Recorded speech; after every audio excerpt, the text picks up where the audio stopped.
Welcome to Creepy Vibes. Today we're tearing down the lonesome highways of Texas, past the ghost towns, flickering truck stoplights, and places that don't show up on any map. These aren't just stories. They're disturbing, true accounts. From real truckers who've seen things that defy explanation and sometimes reality. From rigs that whisper in the dark, to rest stops that vanish by daylight, to CB channels that scream long after they're unplugged. These 20 disturbing, true Texas trucker horror stories will shake you to your core. But before we hit the gas, here's something even more chilling. Most viewers make one big mistake. They leave without subscribing. And when you don't subscribe to Creepy Vibes, you miss out on the creepiest, spine-tingling tales the internet has to offer. So don't be one of them. Hit that subscribe button right now, because what you're about to hear, you won't forget. And while you're here, drop a comment below. Where are you watching from? What time is it there? Because here at Creepy Vibes, the horror doesn't wait for nightfall. Now buckle up, keep your hands on the wheel, and whatever you do, don't stop driving. This is 20 disturbing true Texas trucker horror stories, and it starts now.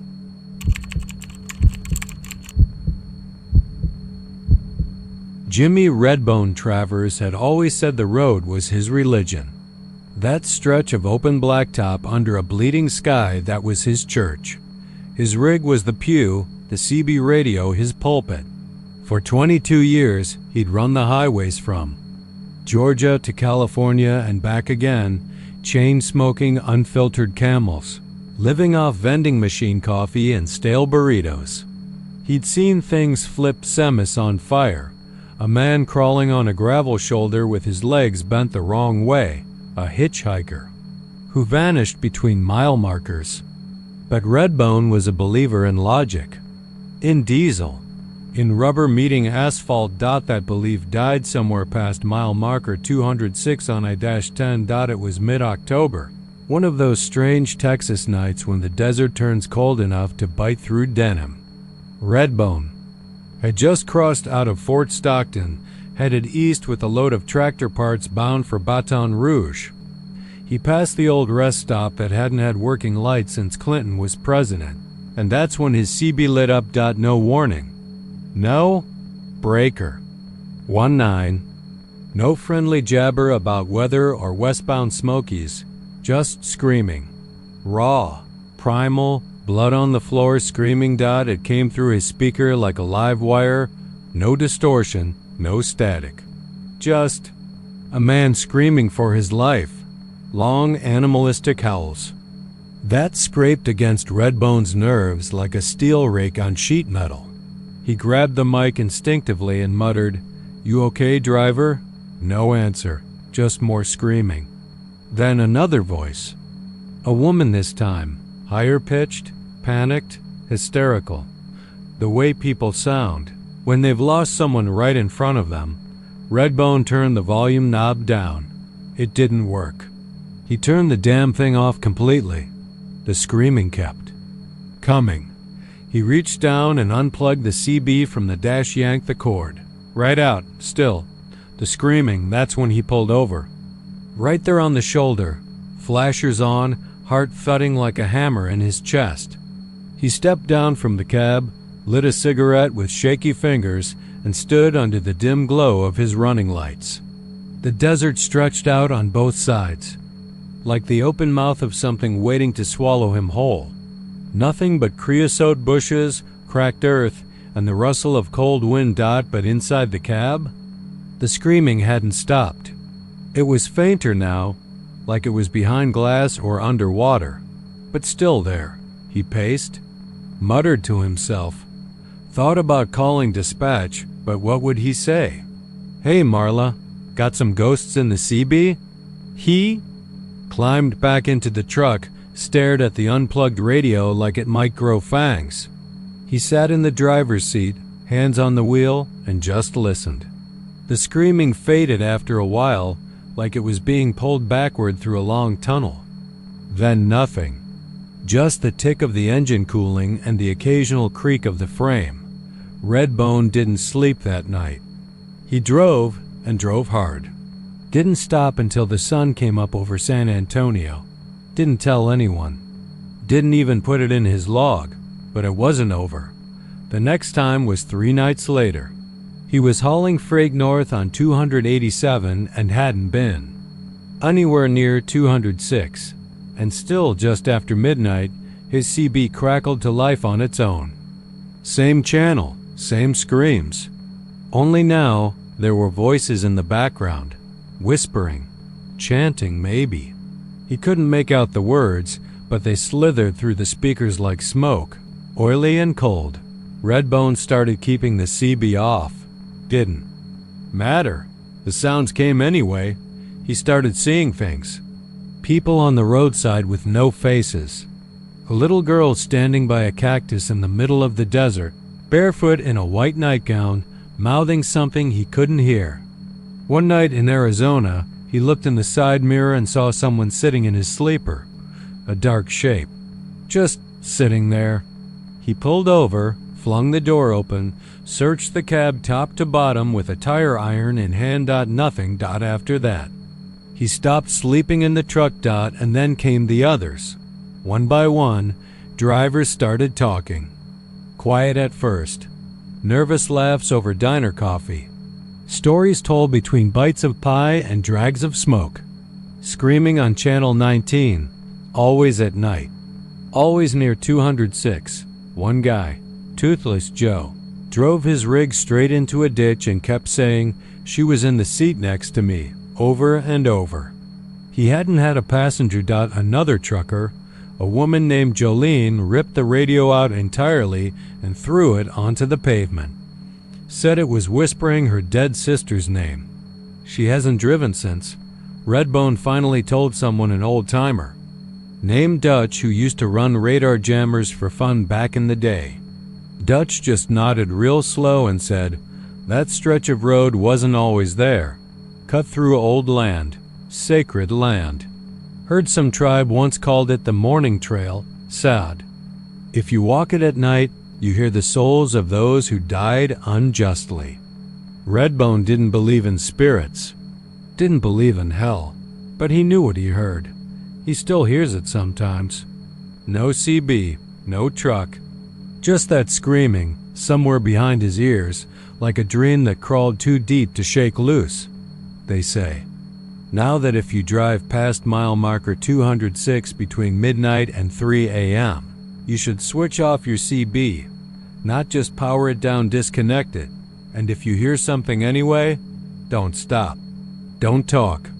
Don't look in the mirror. And for God's sake, don't answer back. Because the minute you do, ... something starts listening.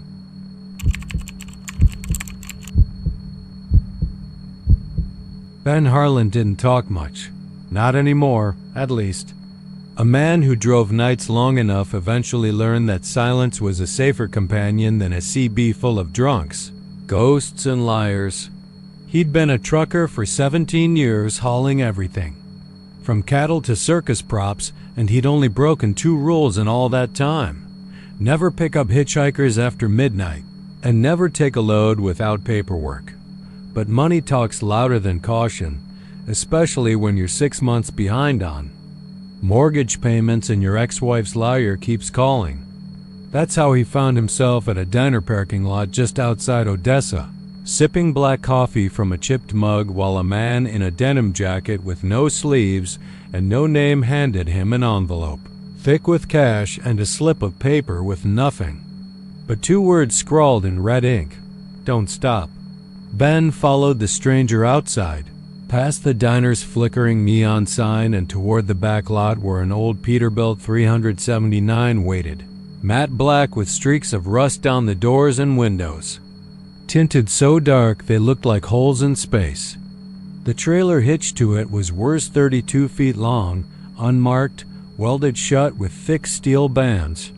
No serial numbers, no barcodes, no stickers, not even a manufacturer's nameplate.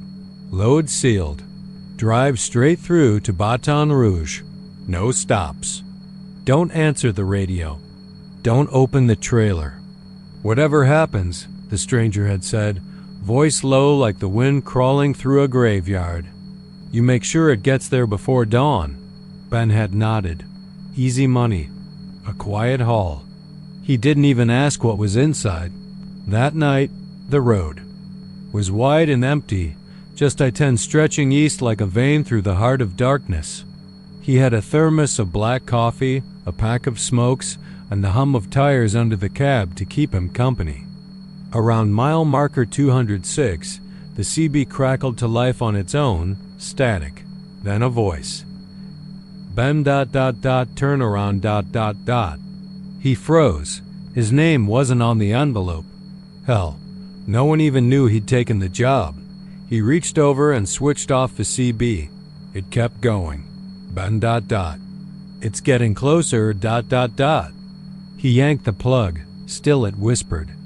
The voice didn't come from the speakers anymore. It came from behind him, soft and shivering, like someone was curled up in the back of the cab, whispering directly into the marrow of his bones.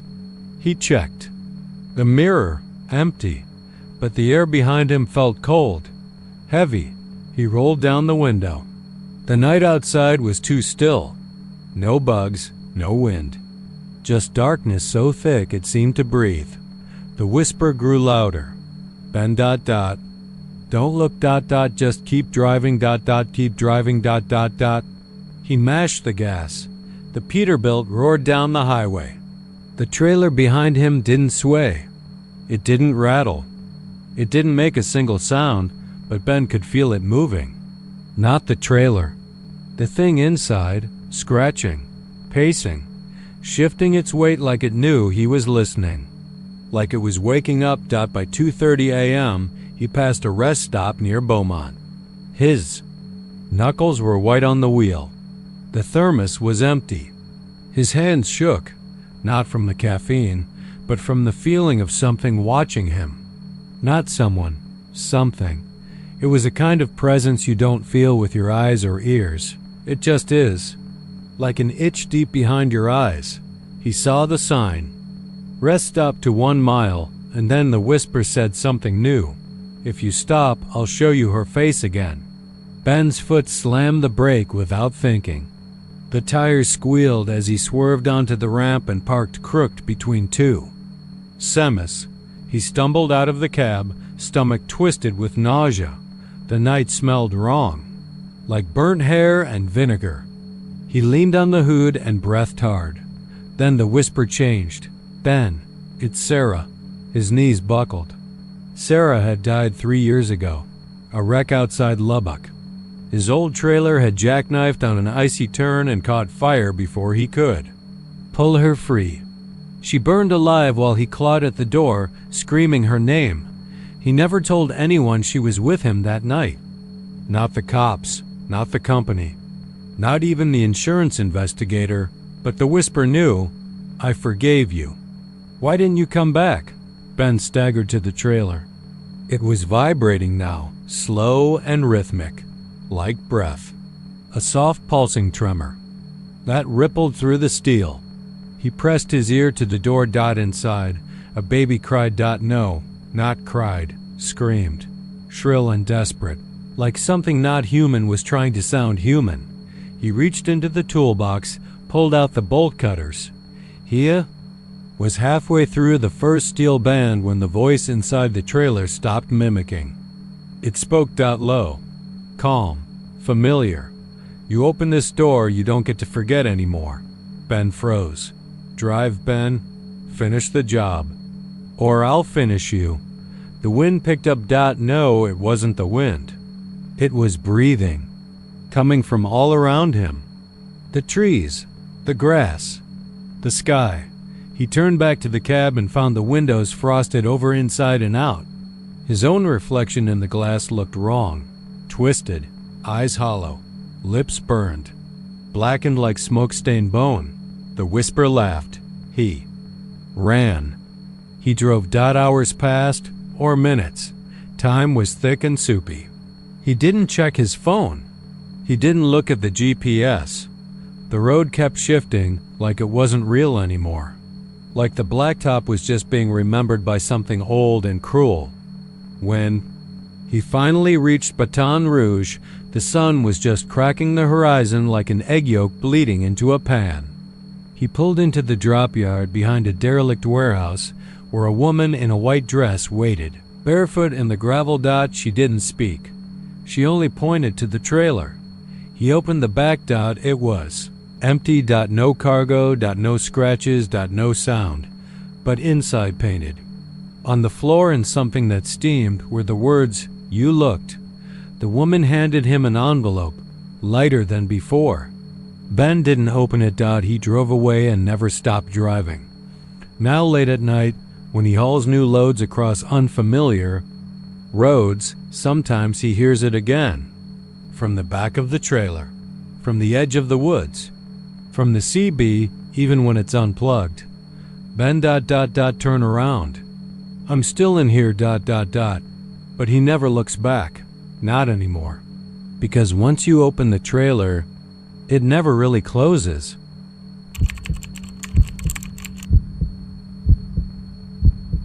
Marco Serrano had been on the road for 19 years. 19 birthdays missed. 19 wedding anniversaries turned into long-distance calls. 19 Christmases spent in truck stop diners eating mashed potatoes out of a microwave tray. He told himself it was the price of providing. Told himself he was doing it for his family. Told himself he'd make it up to them next year. But now, even that felt like a lie. It was a Tuesday or maybe a Thursday. He couldn't remember. That part of Texas, the stretch of back highway between Bollinger and Brady, was just gray lines and broken fences. It was past midnight. The sky was moonless. His eyelids were heavy, and his mouth tasted like copper. And old regret. He hadn't talked to his daughter in months. Olivia. Liv. God. He used to sing her lullabies about the stars. She was 9 now, maybe 10. Last he heard, she was in ballet. Or was it gymnastics? His wife had stopped picking up. He didn't blame her. Marco hadn't been a bad man, just absent. Like a flickering bulb. There, but not really. He checked the time. 2:09 a.m. The GPS was frozen. The CB was dead quiet. His rig old Bess rattled like bones in a bag.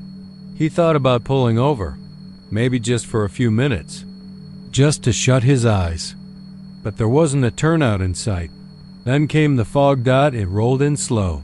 Not like mist, but like it had intent. Heavy, silken, pale gray, almost white, and it clung to the road like spiderwebs on glass.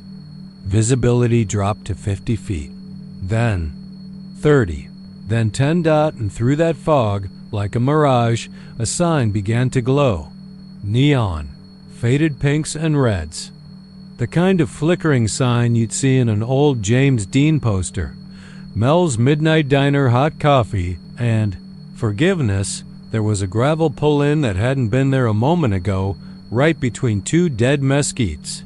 The building was squat and old, with aluminum siding that shimmered in the headlights like fish scales. A blue light buzzed overhead. And though he knew better, Marco turned off the engine. The world outside his cab was unnaturally still. No crickets. No wind. Just the hum of that sign and the smell, oddly enough, of pancakes and hot butter. He walked in. The bell above the door jangling like wind chimes in a storm. Inside, it was bright. Too bright. The booths were old leather. The kind that stuck to your skin. The walls were lined with black and white photos, all crooked and stained. The floor was checkered tile, but some of the squares didn't line up right, like the whole place had been assembled by someone who almost remembered what a diner looked like. The air was thick with the smell of grease, syrup, and oddly wet. Earth. He wasn't alone. 4 other truckers were seated. None of them looked at him. They just stared at their plates, eating slow, robotic. One chewed with his mouth open, eyes glassy and distant. A waitress appeared without a sound. She had bright blonde hair in a beehive, thick makeup. Her skin was pale and smooth, but stretched too tightly over her face. Her name tag read, Darla in looping cursive. She smiled, but it wasn't kind. "Right on time, sugar," she said. "Sit anywhere you like." Marco took a booth in the corner. The seat was still warm. Darla returned without asking for an order. She placed a plate in front of him. Pancakes, sausages, syrup so thick and dark it looked like motor oil. And a steaming cup of black coffee that smelled like nostalgia. He was starving. He took a bite. And it was divine. Soft, buttery pancakes. Sweet syrup. The sausage cracked with spices and smoke. He couldn't remember the last time food tasted like this. And then just as he swallowed the third bite, something shifted. A sensation behind his eyes. Like a soft pluck on the strings of his brain. It didn't hurt. But something was gone. He tried to recall his daughter's birthday. It wouldn't come. He reached for his coffee, sipped. And it happened again. A memory vanished. His wedding day. The smell of jasmine in her hair. The exact shade of her lipstick. Gone. Across the diner, the truckers kept eating. One let out a low moan, like someone halfway between sleep and sobbing. Marco dropped his fork. "Something wrong?"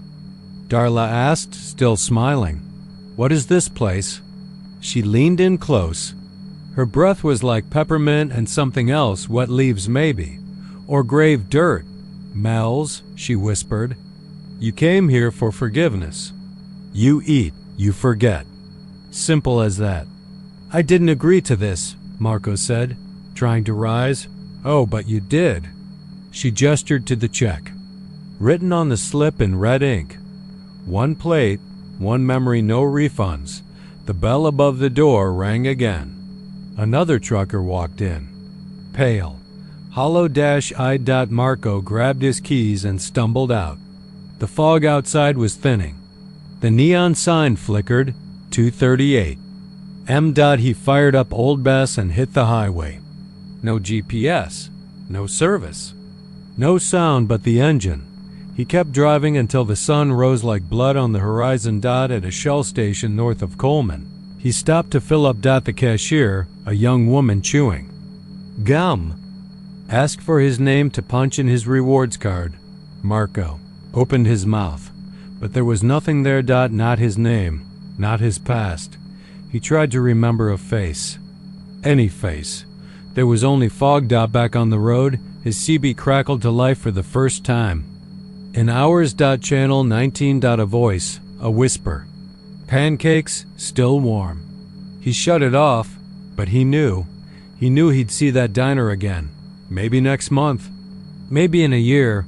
Mel's always came back, $2.12 to $2.39, and the price was always the same.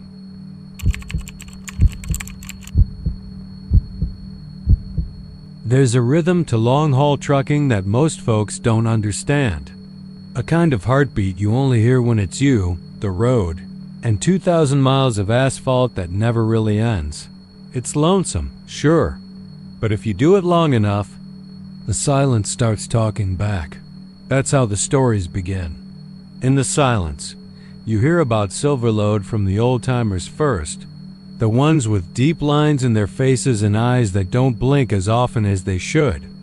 Guys with arms like oak limbs and stories that carry the weight of truth under the grease and cigarette smoke. They don't tell you straight, not at first. They drop hints, warnings. They say, if you see a truck too clean to be real, too quiet to be legal, don't follow it.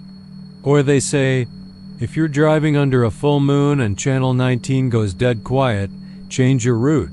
Most rookies laugh it off, and some never get the chance to regret that. Silverlode isn't a company. Truck. It's not even a rig you'll find in any lot, no plates. No dispatch. No record. But it always shows up when the moon is full, somewhere out there on the Texas highways, maybe near Sweetwater, maybe past El Paso, sometimes even skimming through the bayous of East Texas. He doesn't stay in one place. That's part of the deal. No one knows his real name. They just call him Silverload because the whole truck gleams like it was dipped in mercury. Cab, trailer, stacks, everything. Even his tires shine, which shouldn't be possible. The thing is, you'll see it from a distance. It catches your headlights even when it's behind you. Reflects moonlight so bright it cuts through the fog like a hot knife, but it leaves no tracks. The asphalt doesn't remember him. Dust doesn't cling to him. Not even bugs splatter on his windshield. The first time I saw him, I thought it was a trick of the night. I was hauling produce from Laredo to Shreveport, third night on the road. About 2 a.m. moon was hanging low and heavy, looked like an old bruise in the sky. My eyes were burning from staring at the yellow lines too long. CB had gone quiet. Half an hour back, I passed mile marker 212 and saw lights up ahead, clean, piercing white. No shadows, just brightness. Then I saw the rig. And I swear it wasn't rolling. It was gliding. No engine growl. Just the sound of wind getting the hell out of the way. It pulled alongside me and I turned my head, and I wish I hadn't. The driver was there, but not there. I could see him through the window, but the shadows inside the cab didn't move with the lights. He wasn't gripping the wheel, but the truck stayed dead center in the lane. And his lips were moving not toward me, not toward the CB, but up. Up toward the damn sky. Talking to the moon. No headset. No Bluetooth, just whispering. Mouth-shaping words I didn't want to understand. I turned my rig off the next exit and sat in a closed gas station lot for 2 hours with the engine running. And every light I had blinking like a Vegas billboard. I told myself I was tired, that I imagined it. But IDN single quotes T. Over the years, I heard more. A driver named Curtis Mack had the balls to follow him. Said he was tired of the ghost stories and figured there had to be a trick to it, maybe projection. Lights, or maybe a crazy hermit with a custom rig playing a prank on the whole industry. So Curtis waited for the full moon, took the same route they say Silverload haunts near Austin, and waited. He found him. And he followed for 5 straight hours. He kept the truck in view, said it never stopped, never turned, didn't pass another soul. Then, just before dawn, Silverload turned off onto an unmarked dirt road Curtis swore hadn't been there before. And the moment Curtis tried to follow, his engine died. Cold. Just cut off. No warning lights, no stutter. Just dead when the tow. Company found him 6 hours later. Curtis was standing in front of his truck, eyes wide, mumbling something about mirrors. He never drove again. Won't get near a truck. I heard he moved to Montana to raise chickens or goats or something. The moon matters in the story. It always does. Because that's the bargain. You see, legend says Silverload made a deal the night he died. Truck flipped in the desert outside Lubbock. Caught fire. 4 other rigs piled up behind him, couldn't stop in time. They burned too. When the fire crews got there, they found charred steel, blackened bones, and 1 rig missing a driver. Silverload's. The trailer was empty, completely clean, like it had never been used. Some say he was dead already. Others say he was dying and whispered into the fire, into the night sky, begging not to go. And something answered. Something old. Now, every full moon, he drives. But the cost of his survival is death. Every time his wheels touch pavement under that cursed silver light, someone else takes his place. Could be anyone. That's the kicker. It's not just truckers. It could be a kid walking home, a mom running late from work, a deer leaping across the road. Death doesn't discriminate, it just collects. You don't want to be near him when the trade is due. And the worst part? He doesn't stop, doesn't help, doesn't mourn. He just keeps whispering to the moon like he's thanking it. They say, if you catch the whisper, if it gets in your head, you'll see things in your mirrors that don't belong. Someone sitting in your sleeper cab. A face pressed against your side window. A pair of hands on your steering wheel that ain't yours. If you see them, it's already too late. Me? I started planning my routes around the moon cycles. Call me paranoid. I've seen too much to laugh it off. I drive days now. No more midnight hauls. No more CB chatter after sundown. And when I see the full moon rise, I find a motel, bolt the door, and wait it out, because I know what's out there, and I've seen.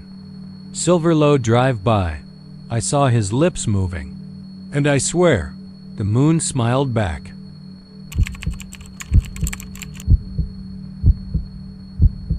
Hal Bexley had been the night supervisor at the Denton Freight Terminal for 14 years. He'd seen every kind of accident you could imagine: drunk drivers who smashed into dock barriers, meth heads trying to hotwire cabs, even a tornado. Once that picked up 2 empty trailers like toy boxes and flung them into the chain link fence. But none of that, not even the dead-eyed stare of the guy they found hanging from his seatbelt in Bay 7, stuck with him the way the night of August 4th did. The night Unit 47 rolled out without a driver. The terminal was a skeleton crew after midnight. Hal and 2 rookies, both too green to pour coffee right, let alone handle freight logs. Hal was sitting in his cramped office with the busted AC, going over invoices when the yard lights dimmed. Not flickered, dimmed, like someone had slowly turned a dial down. Everything outside took on a strange blue hue. The kind of light you see right before lightning splits the sky. Static hissed in the air. He could feel it in his fillings. Then came the hum, deep, subsonic. It seemed to crawl up from the concrete foundation. Hal stood up, his clipboard falling off the desk. On the security monitors, something moved. Unit 47. He blinked. Thought maybe. It was a glitch. He rewound the feed. The rig had been sitting in Bay 6 for 3 weeks. Busted axle, busted brakes. Scheduled for parts delivery next Tuesday. But on the screen, the headlights flickered on soft and slow, like eyelids lifting. After a long sleep, and the cab rolled forward out of the bay. No driver, no shadows, no door opening, just movement. Fluid, unnatural. By the time Hal reached the window, the rig was halfway to the exit gate. The bar lifted itself slowly. The red and white stripes on the gate trembled in the wind. Or maybe it wasn't wind. Maybe it was that hum again, vibrating things that had no business vibrating. He radioed for his team. Gus? Angie? We got movement. Unit 47's heading out. Static. Then a voice, but not Gus, not Angie. A child's voice, barely audible through the static. It's cold in here. Hal nearly dropped the radio. He ran to the gate just in time to see the taillights disappear into the dark, glowing faint blue instead of red. He filed a report. Called dispatch. They laughed, told him maybe he was working too many night shifts. You seeing ghosts now, Hal? 3 days later, the call came in from Junction. Unit 47 had arrived. Unscheduled. Unannounced. It was parked between 2 legitimate deliveries. Engine cold, hood covered in frost. The temperature that day was 106 degrees. The frost didn't melt. It smoked. Gave off this sickly white vapor that coiled like breath in the dead of winter. The trailer was locked. Not with a padlock or bolt. Welded shut. Seamless. When the team finally got it open, they found the walls covered in handprints. Inside were wrapped bundles of something. Thick burlap sacks tied with what looked like braided hair. No labels. No invoice. They opened one. Inside. Bones. Small ones. Children's, maybe. Some still had the soft fuzz of marrow. It didn't make the papers. Didn't hit the news. Junction Freight buried the incident, literally. They buried the entire trailer in a landfill outside of town, under orders from someone high up, State troopers came and went. Black SUVs with plates that didn't scan. The story died, but the rig DIDN T.2 weeks later, a woman in Wichita Falls saw it parked outside her veterinary clinic. She recognized the number Unit 47. Her brother had driven it before the accident, back when it was still active. Before. He died in a rollover on I-45. She said the cab door opened when she approached. Said the interior was full of frost. The same lilac smell Hal had reported. She climbed in. Said she heard music. Not from the radio. Not from any speaker. From the walls. Children singing. Old hymns. Nursery rhymes. One she swore her mother used to sing before she drowned in the lake behind their trailer. She screamed when the door slammed shut behind her. They found her 4 hours later, wandering barefoot on the shoulder of Route 287. Frostbite on both hands, rambling about a little girl in the passenger seat, drawing pictures in blood on the windshield. Then came the manifest drops. Hospitals, orphanages, funeral homes, random addresses, sometimes in rural areas, sometimes in city lots. The rig would show up, unload itself, yes, unload and disappear again. People started calling it the ghost truck, but those who worked in the terminals where it appeared didn't talk about it. They quit, or they went missing.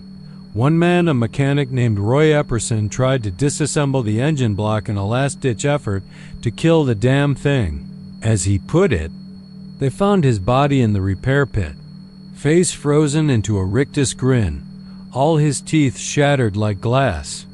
The cause of death listed as extreme hypothermia. In Texas. In August. Some say the rig is a remnant from a convoy that crashed during a FASTA military transport in the 70s. Something experimental. Something alive.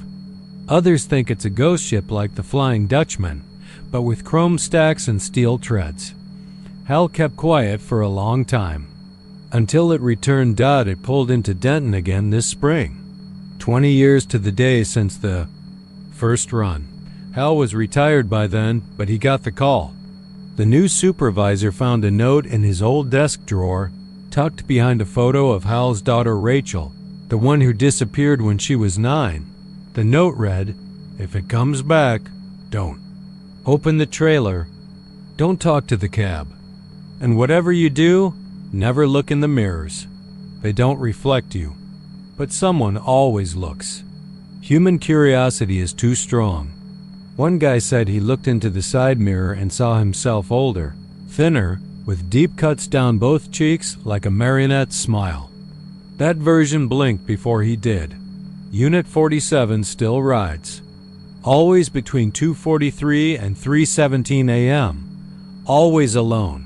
The frost follows. The blood gets thicker. Sometimes it leaves things behind: an ID badge, a pacifier, a Polaroid from the 80s of a family, smiling in front of a truck that looks like 47, but isn't. People go missing. And sometimes, if you stand near an off-ramp and the wind is just right, you can hear it humming. Unit 47 doesn't belong to any company now. It's not a vehicle anymore. It's a route, and it always completes delivery.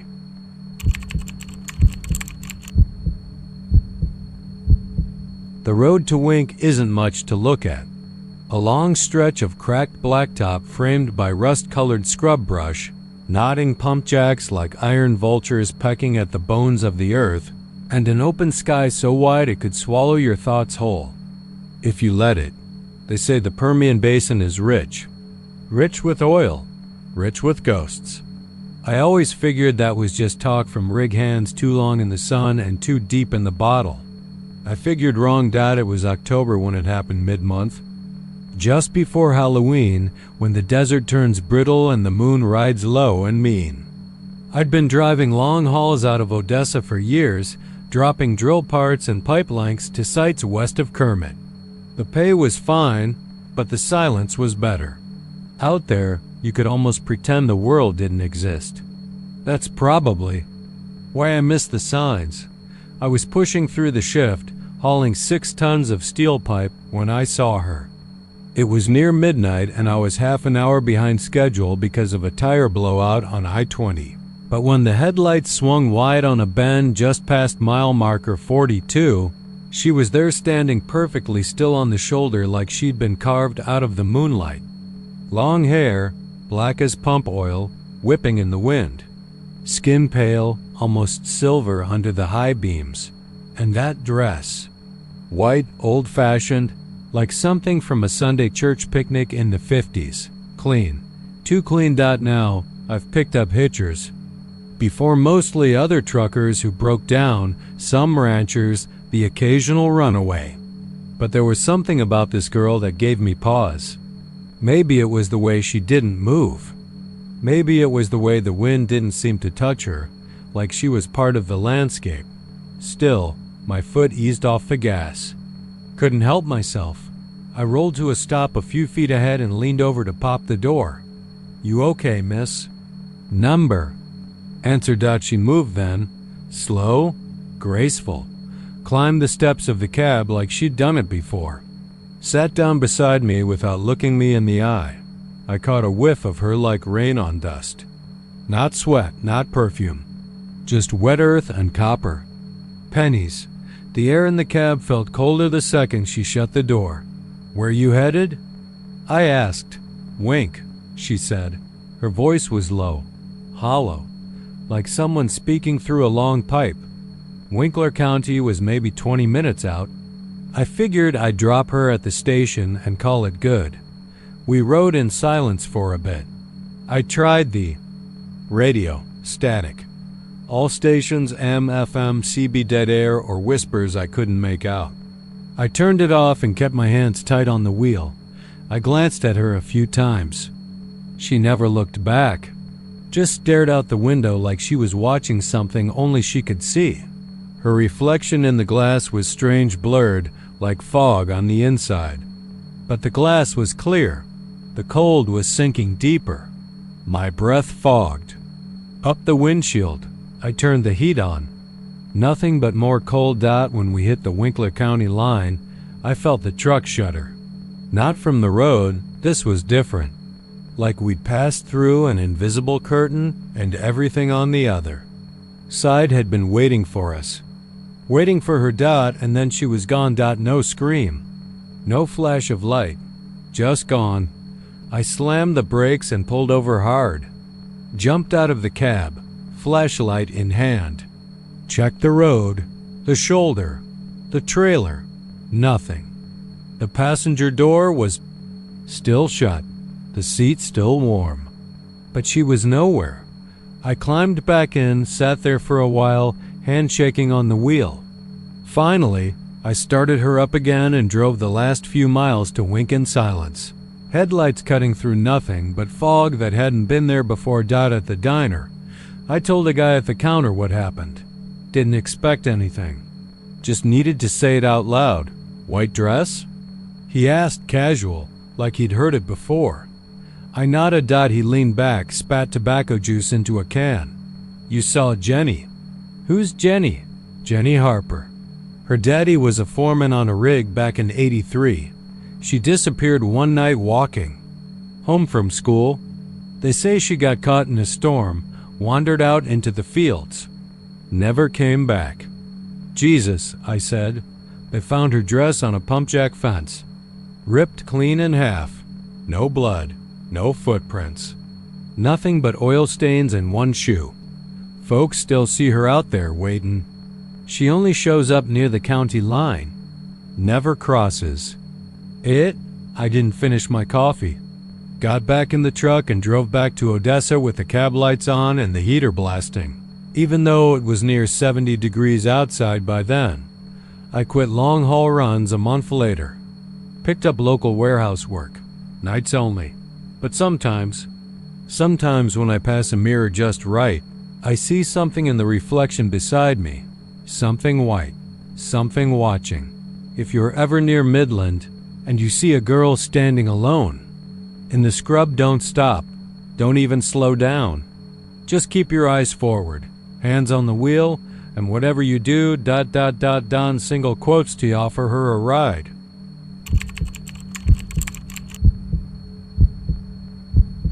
Curtis Malloy had been a trucker for 32 years, and he knew the road better than he knew his own children.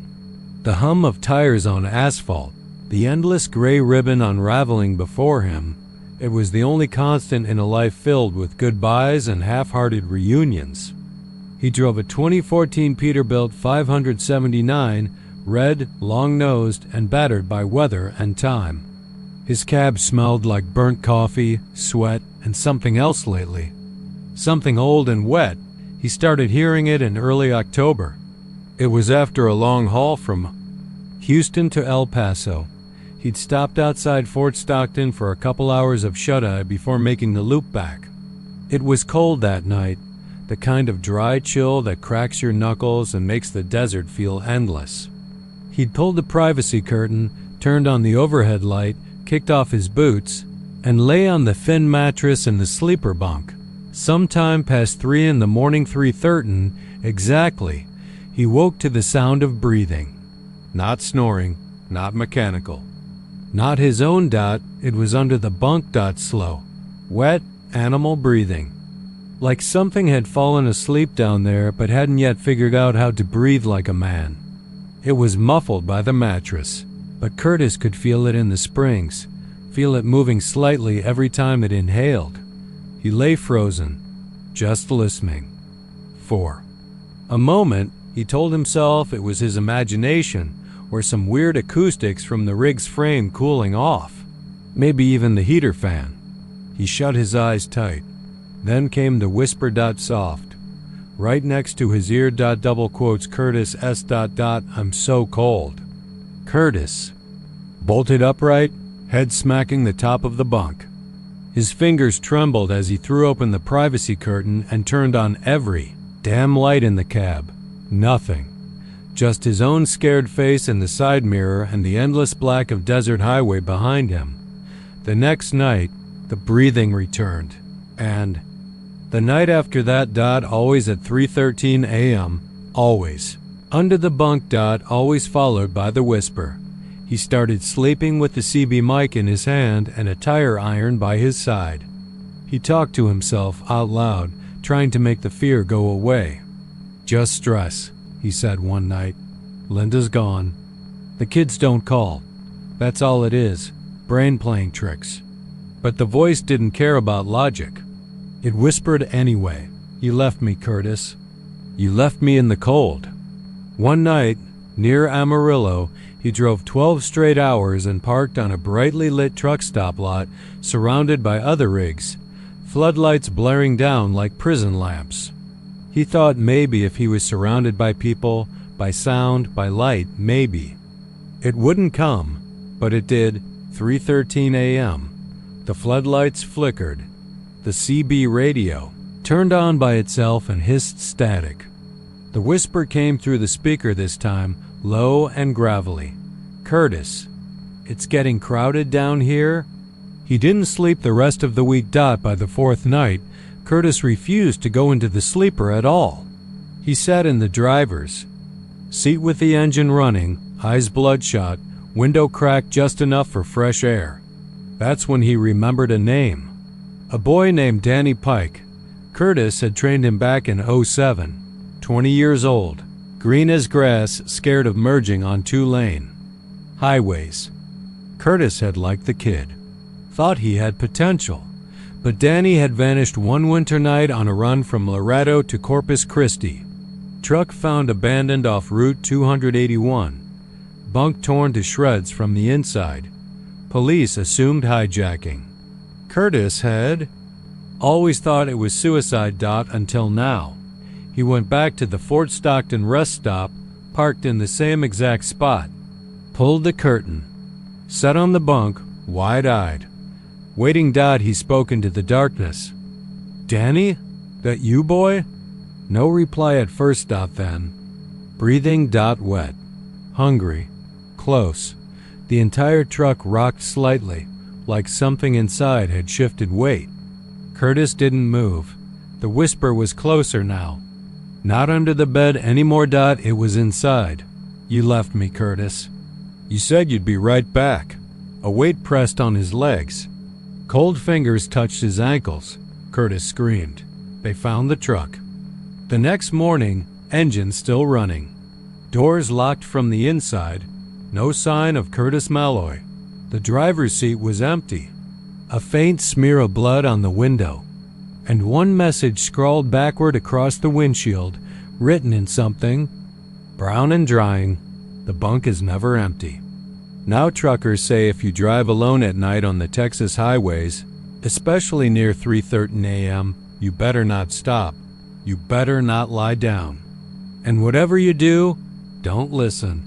Because if you hear breathing beneath your bunk ... if you hear your name whispered through the CB static, if the temperature drops for no reason at all ... it means the thing in the sleeping bunk has found you too. And it's ready for another ride.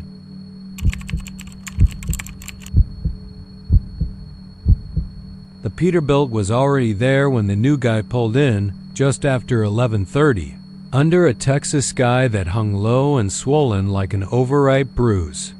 It sat like a sentinel at the far end of the cracked asphalt lot right beside the busted down security light that only flickered when it rained. There wasn't a single bug on its grill, not a speck of road dust on its candy apple red paint. It looked fresh off the showroom floor, but no one could ever remember seeing it drive in. New guy's name was Devin Cole, just turned 30. Lanky, pale, a tattoo of a ghost peeking out from under his sleeve, something he got back in Amarillo when he was too drunk to question his friends and too lonely to care. He was hauling refrigerators for a fly-by-night outfit that paid late and treated drivers like ghosts.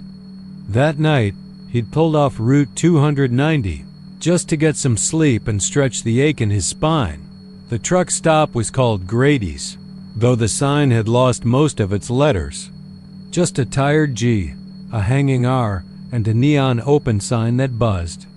Like a dying fly, he parked in the back near the fuel island, facing the red peak.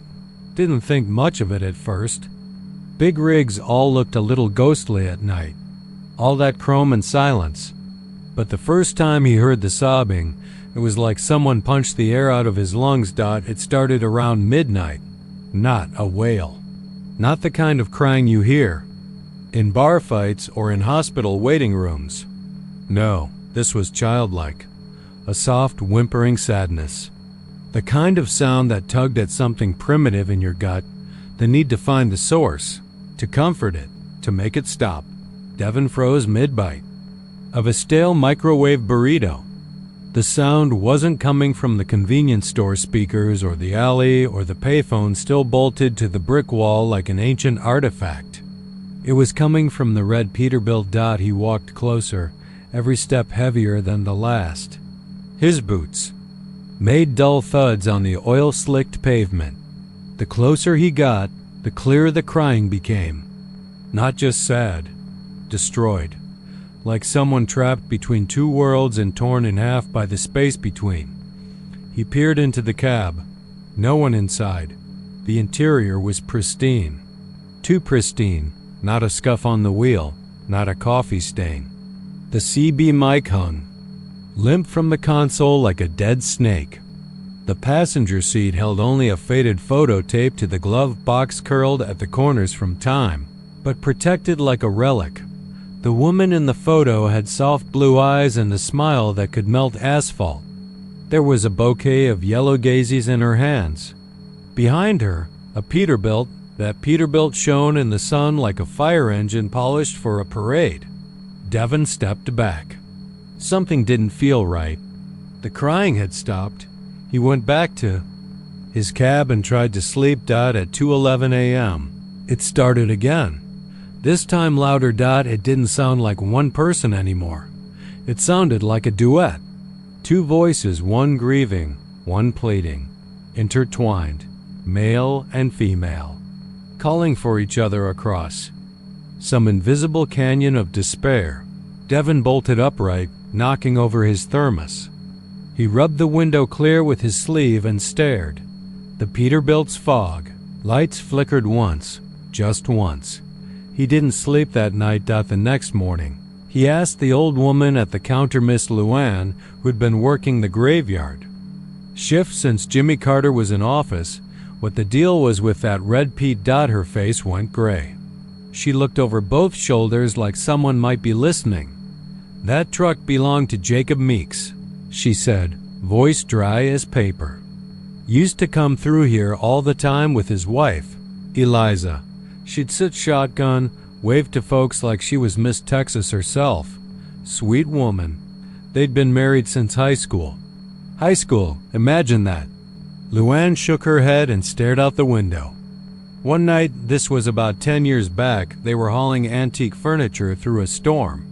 Black ice got 'em near College Station. Trailer flipped. Cab rolled. Jacob got thrown. Eliza didn't. She got caught under the cab. Took the fire crew 4 hours to cut her out. By then, she didn't finish the sentence. Jacob came back here 2 weeks later, Luann said. Parked the truck right where it sits now. Saw he couldn't drive it no more. Said it still smelled like her perfume. Lavender and something metallic. Left it running. Walked into the woods. Never saw him again. Devin didn't say a word. Just nodded that night. He parked further away, didn't help. The crying came again. Not from inside the cab, but inside his cab, from the sleeper from under the bunk. He drove out of there fast. Didn't even fuel up. Took the fine from dispatch. Didn't matter. Over the next few months he heard the stories. From other drivers, some swore the truck moved at night. Some said if you knocked on the door, it knocked back. One guy claimed he saw a woman's face in the side mirror looking at him. Not a reflection. Looking at him. They all said the same thing. The truck cried. Every night. Like a broken lullaby echoing through a machine that didn't want to forget. It's still there. Red as blood. Perfect as the day it was built. If you go looking for it, bring something to cover your ears, and never ever open the door. Because if you do, you might just find Eliza's hand in yours, and she'll ask you to drive. Not far. Just a little ways. Back to the place where the ice was. Back to the curve. Back to the moment. And this time, she won't let go.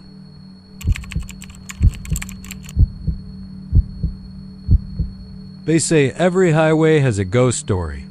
But Route 66, the broken stretch that curves west through the flat, dying hills between Abilene and Sweetwater, that one doesn't have a story.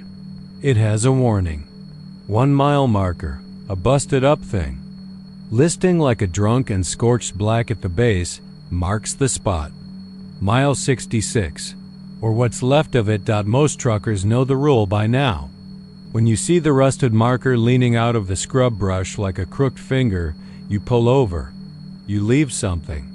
Doesn't have to be fancy. Some guys drop a quarter. Others leave cigarettes, a pocket knife, or a swig of whiskey poured into the dirt. A few leave little crosses made of matchsticks. Hell, I once saw a guy leave a torn-up photo of a woman with her face scratched out. The rule ain't about what you give. It's about the fact that you give. Because if you don't, flatbed 66 rides, I didn't believe it either. Not really. Not until last winter. My name's Cole Barker. Been driving big rigs since I was 22. Started on gravel in North Dakota. Worked my way south. 1 mile of loneliness at a time. By the time I hit 40, I'd put more miles behind me than most folks do in 3 lives. Thought I'd seen it all: burnouts, car fires, twisted deer bodies on night runs, even a guy hanging from an overpass once. Thought nothing could scare me anymore. Thought wrong. It was February, cold enough that the highway cracked under your tires and your breath felt like glass. I was hauling a load of steel rods out of Dallas, bound for Las Cruces. Tight deadline.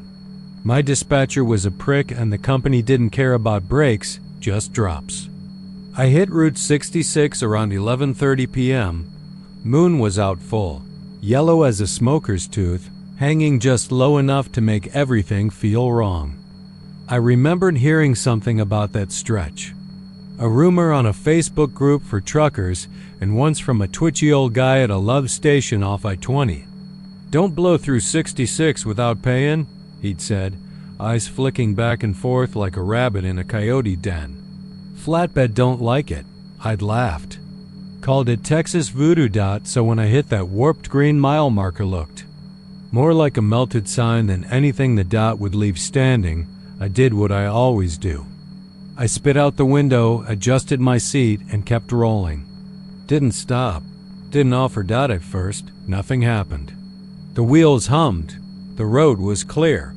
Some static buzzed in on channel 19, but that's common in the hills. I flicked through. Songs on the stereo, half asleep behind the wheel, drifting on muscle memory. Then I noticed the lights, not headlights. No, these were dim. Red and swinging like lanterns behind me, as if someone was hauling a load with chains so long the back end swayed with every turn. I glanced in the side mirror. Nothing there, but the lights didn't go away. They stayed back there in the dark, then the CB kicked in. I hadn't touched it. The dial was off dot at first, it was just static. But beneath it, breathing, heavy, wet, like someone choking on something thick. Then a voice, low and hollow, like it came from under the ground. "Cole, you forgot." I slammed the brakes. The truck shuddered, the trailer groaning behind me like it didn't want to stop. I was parked on the shoulder before I knew what I was doing. I stepped out into the cold, flashlight in hand, scanning the road. Nothing. No lights, no truck. Just me, my rig, and the wind cutting across the plains like a razor. But the mile marker wasn't behind me anymore, it was ahead of me. Still twisted, still burnt, still standing there, even though I knew I had already passed it 20 minutes ago. My heart stuttered. I climbed back in the cab, locked the doors, and took off. This time the lights followed closer. The voice came again, louder. "Leave something, or I'll take everything."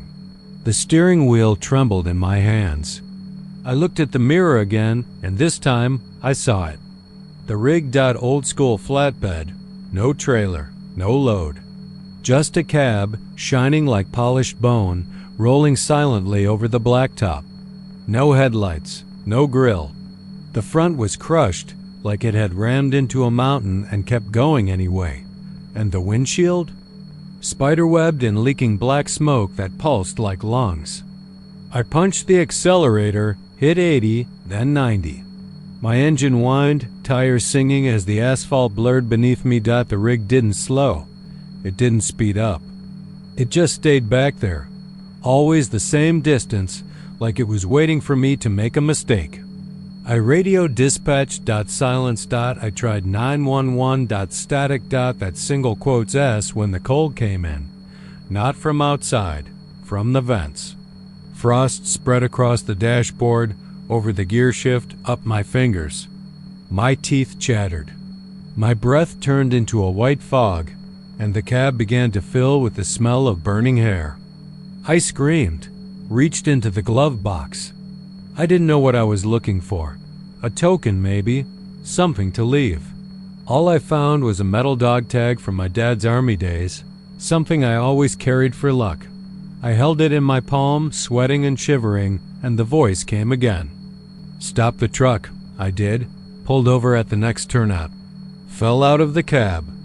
Dropped the tag into the dirt at the edge of the mile marker. Then I ran.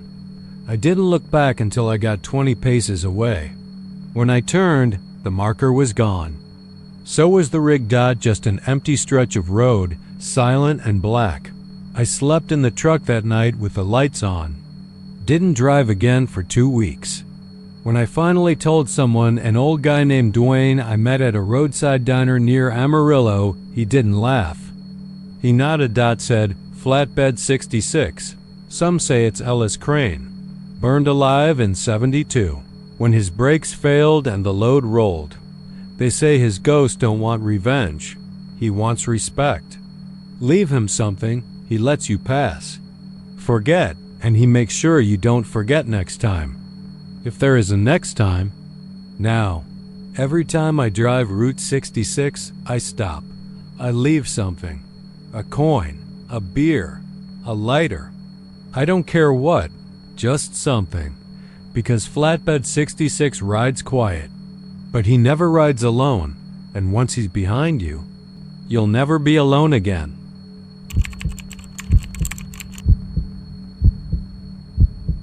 They call it the last stop because once you've been there, you're not the same. You might still walk, talk, even smile at the waitress at your next diner break. But you're not you anymore. Not really. It starts on Route 84, heading northwest. Out of Sweetwater.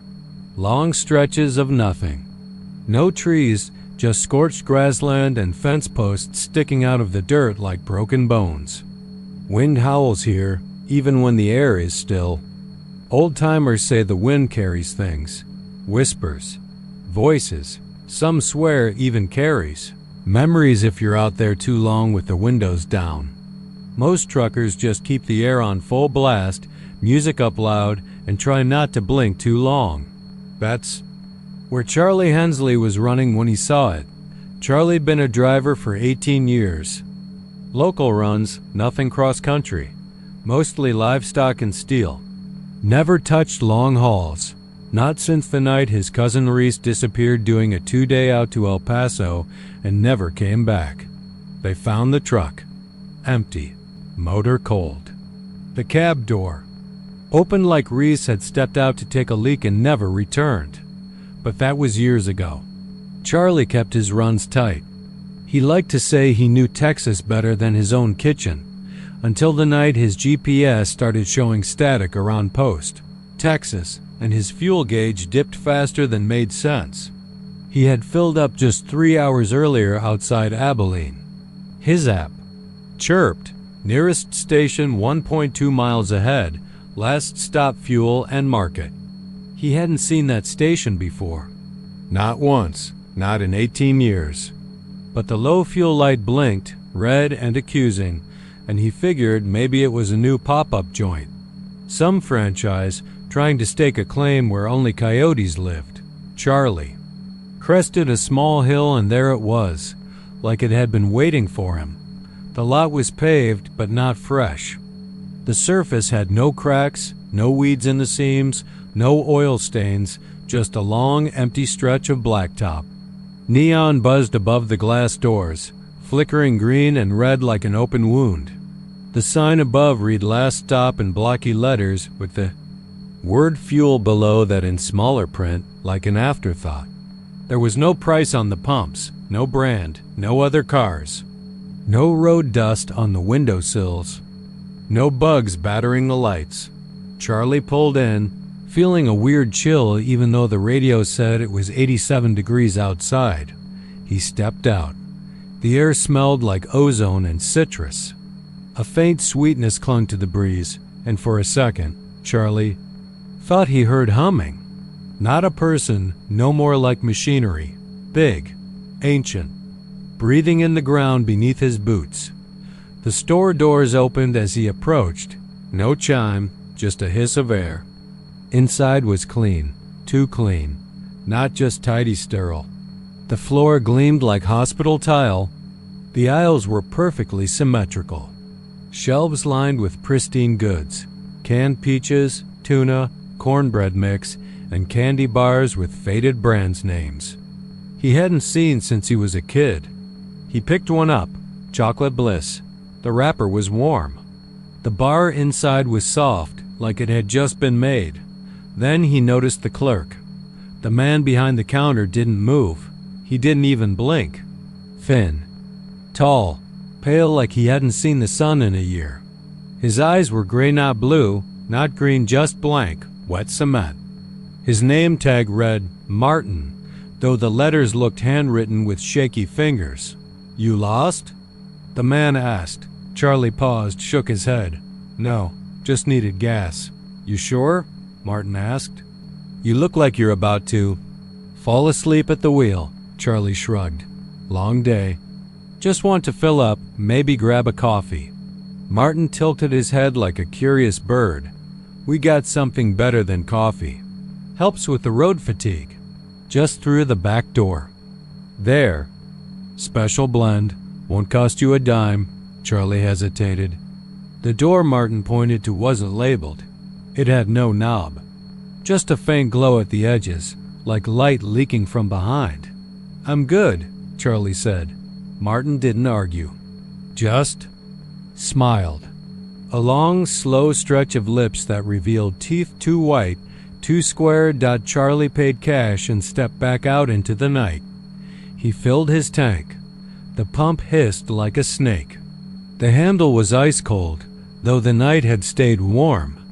He capped it, climbed back into the rig. And stopped. Someone was sitting in his passenger seat. It was a woman. Early 30s maybe. Long black hair covering most of her face. She wore a red dress, dirty and frayed at the hem, like she'd crawled through gravel. Her eyes were closed. Ma'am? Charlie said. You all right? She didn't answer. Just whispered something. It was so soft he leaned closer. Don't drink the coffee, she said. He looked back toward the store. The lights were off. The doors were gone. The whole station vanished, like it had been ripped out of space and stitched somewhere else. He looked back at the passenger seat. Empty. His hands were shaking. He started the truck. The engine roared to life, louder than he remembered, like it had been holding its breath. He pulled out, gravel spitting under the tires, and didn't stop until he hit Lubbock's lights 3 hours later. Charlie never spoke about it, not even to his wife, but he stopped driving nights. Started working in the yard, fixing engines, instead of hauling freight. Said his eyes weren't what they used to be. Said the road wasn't what it used to be. He didn't lie. The road changed him. People still report that gas station. It shows up just when you're about to drift off, when your eyes blur and your memories feel thin, when you're just tired, enough to make a mistake. And if you go inside, if you walk through the back door where Martin points, you come out changed. The truckers who go in, they always drive on. But their eyes are darker, their voices hollow. Some say they don't blink anymore. Some say they don't sleep. One man was pulled over outside shallow water, and the cop said the driver never opened his mouth, just handed over a license made of something like black bone. Said it was cold to the touch. No one's seen that officer since. So if you're running west through Texas at night and your gas light flickers, don't trust the glowing sign. Don't trust the fresh paint or the smiling man behind the counter, because it's not a station. It's a door, and what's behind it wants to drive forever.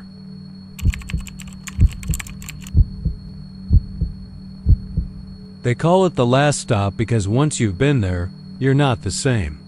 You might still walk, talk, even smile at the waitress at your next diner break, but you're not you anymore. Not really. It starts on Route 84, heading northwest. Out of Sweetwater.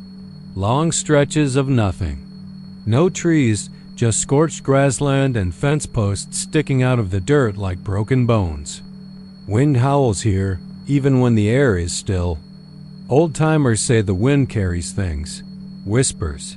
Voices. Some swear even carries memories if you're out there too long with the windows down. Most truckers just keep the air on full blast, music up loud, and try not to blink too long. That's where Charlie Hensley was running when he saw it. Charlie'd been a driver for 18 years. Local runs, nothing cross-country. Mostly livestock and steel. Never touched long hauls. Not since the night his cousin Reese disappeared doing a 2-day out to El Paso and never came back. They found the truck. Empty. Motor cold.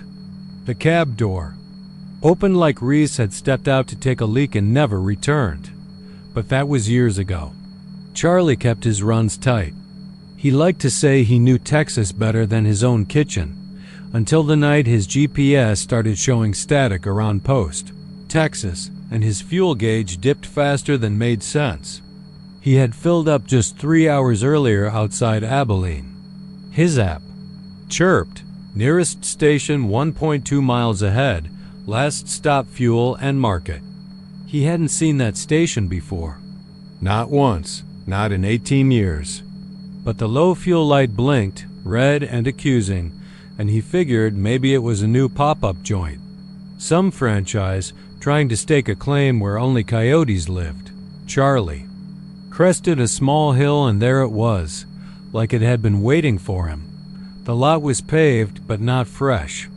The surface had no cracks, no weeds in the seams, no oil stains, just a long, empty stretch of blacktop. Neon buzzed above the glass doors, flickering green and red like an open wound.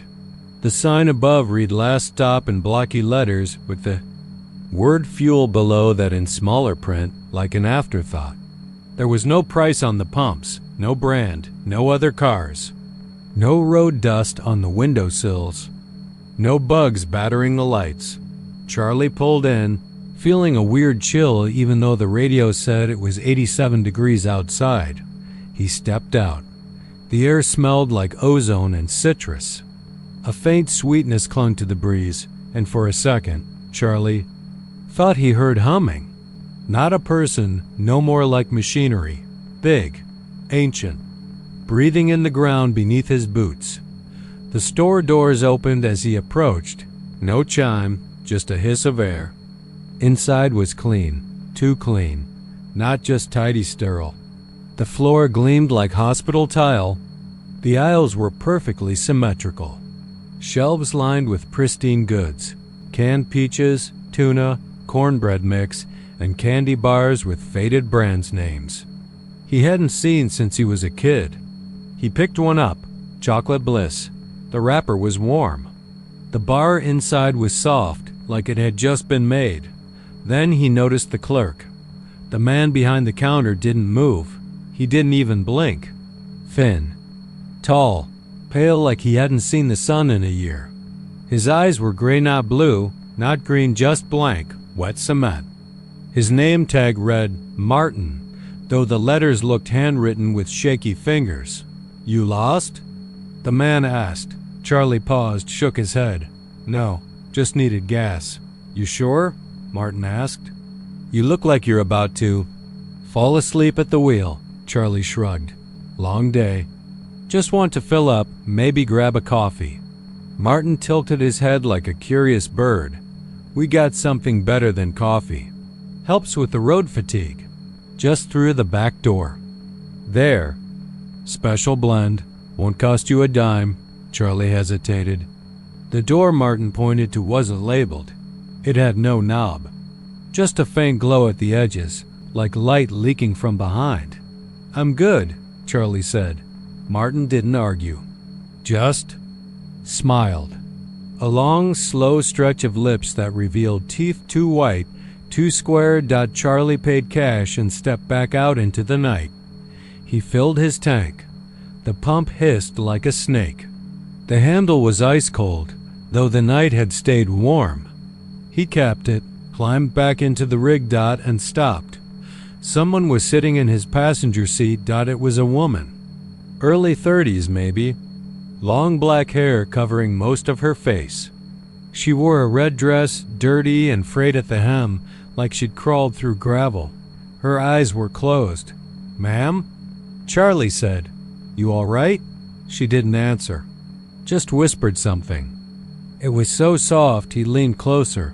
"Don't drink the coffee," she said. He looked back toward the store. The lights were off. The doors were gone. The whole station vanished, like it had been ripped out of space and stitched somewhere else.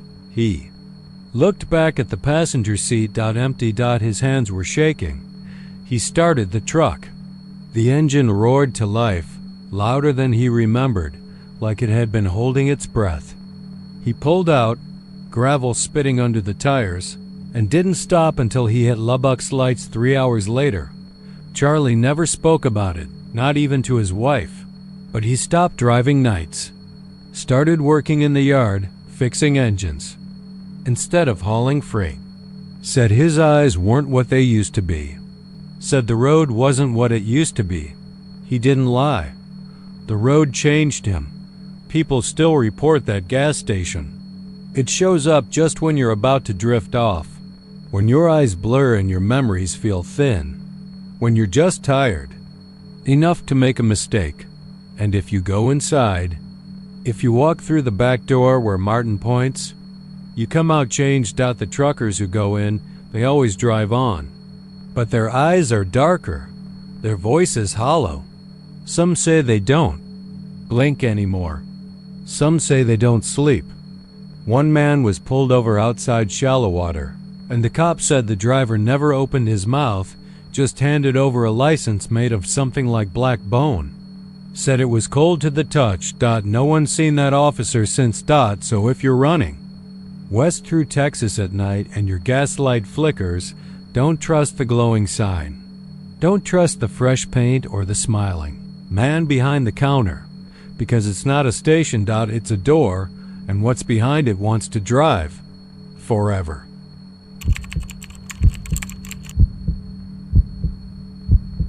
No one knew where the black rig came from. It wasn't on any manifest. No dot tags. No vang scratched onto the frame.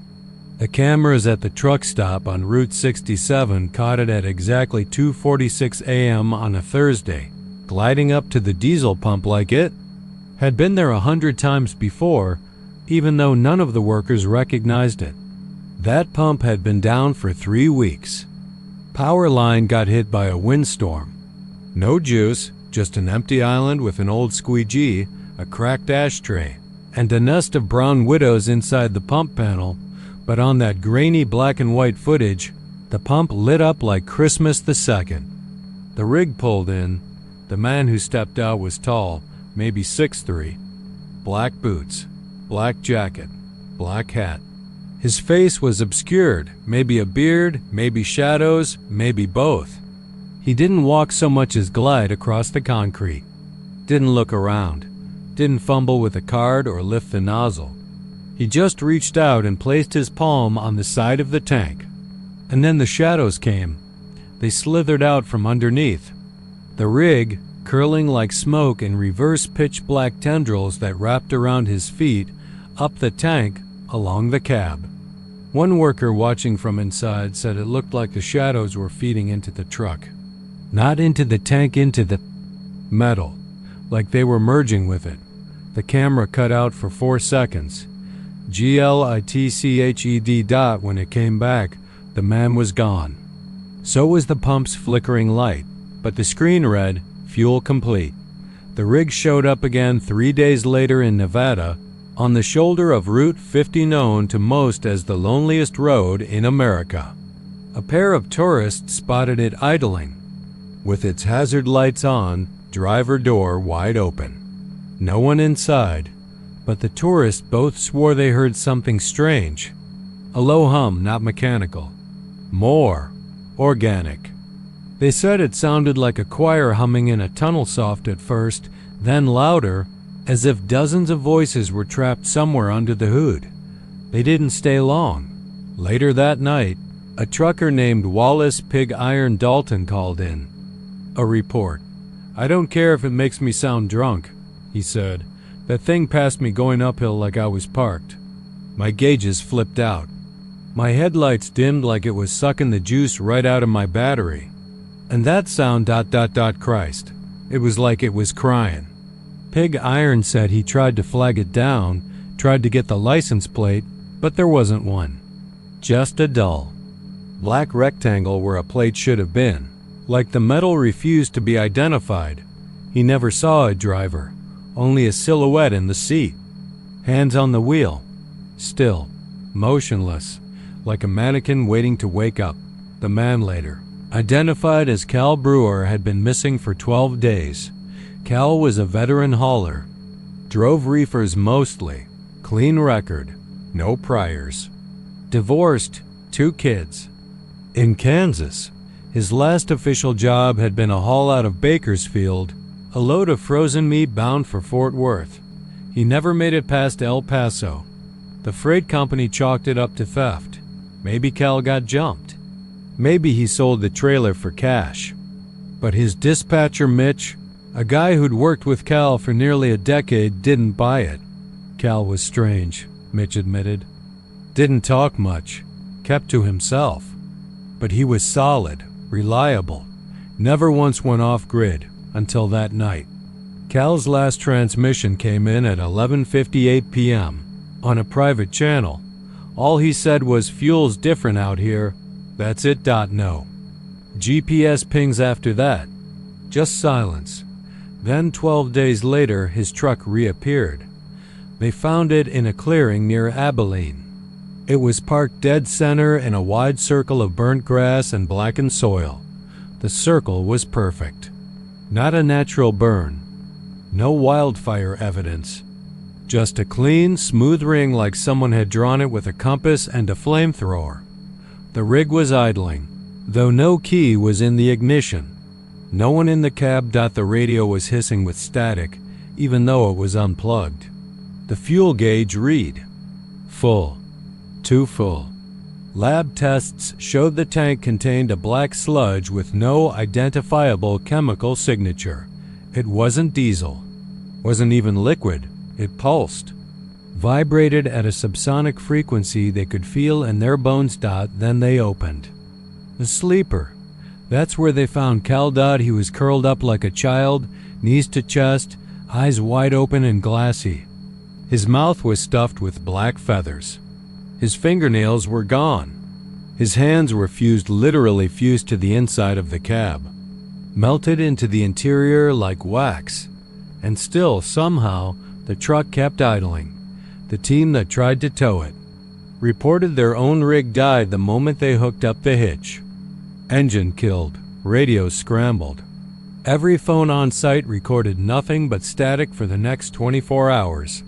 The black rig? It disappeared before sunrise. Gone. No tracks. No signs. Only the smell remained: burnt copper and tar and something deeper. Older, like wet stone and sorrow. Rumors spread fast in the trucking world. People started whispering about it over late-night coffee at backwoods diners. The shadow rig, they called it. They said if your CB cuts to dead silence and your fuel starts climbing instead of dropping, turn around. They say it offers a trade. Fuel for screams, and once it knows your name, it finds you. Doesn't matter how far you drive or how well you hide. It finds you. And the next time you stop at a pump and press your hand to the tank, don't be surprised if the shadows press back, because the rig doesn't run on gas anymore. It runs on everything you're afraid to scream.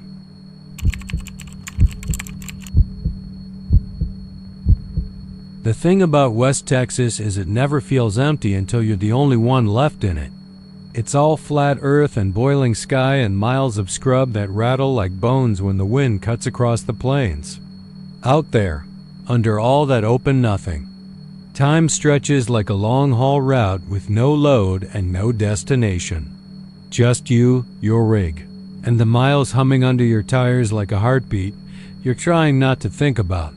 Jimmy Stax Delaney had been trucking since before his beard had gone gray and his knees had started to ache whenever he had to back a trailer uphill. He knew the I-40 like the creases on his palms, every rest stop, every speed trap, every cheap motel with cigarette burns in the sheets and trucker channels on mute in the background. But that night around 3:17 a.m., just east of Amarillo, he found something he'd never seen before. He wasn't looking for trouble, wasn't high, wasn't tired, wasn't lost. Just cruising through the dark with an empty flatbed and enough diesel to make it to Oklahoma City before sunup. The GPS was lit up like a slot machine, humming low in the silence, and the CB was dead, which was odd for a Friday night. No chatter, no warnings. No angry Texans cussing out slow-ass drivers or joking about lot lizards. Then it pinged. Exit 9, Amarillo off-ramp. He frowned. There was no exit 9. There were 8 exits in Amarillo. Always had been. He knew that the way you know the exact rattle in your dashboard or the smell of the seat after too many hours sitting in your own sweat. But there it was, exit 9. He checked the road signs. Nothing. No mile marker. No ramp signs, just empty road. Stretching on under a sky smeared with burnt moonlight. And then, like a hole had opened in the desert, he saw it. A narrow gravel turnoff veering right, framed by rusted poles with no lights and no name. No reflectors. Just a gap in the barrier like something had bitten a chunk out of the highway and swallowed it whole. Stack slowed down. His headlights barely touched the path. Just scrubland and dust ahead. No reason to turn. No good reason anyway, but he did.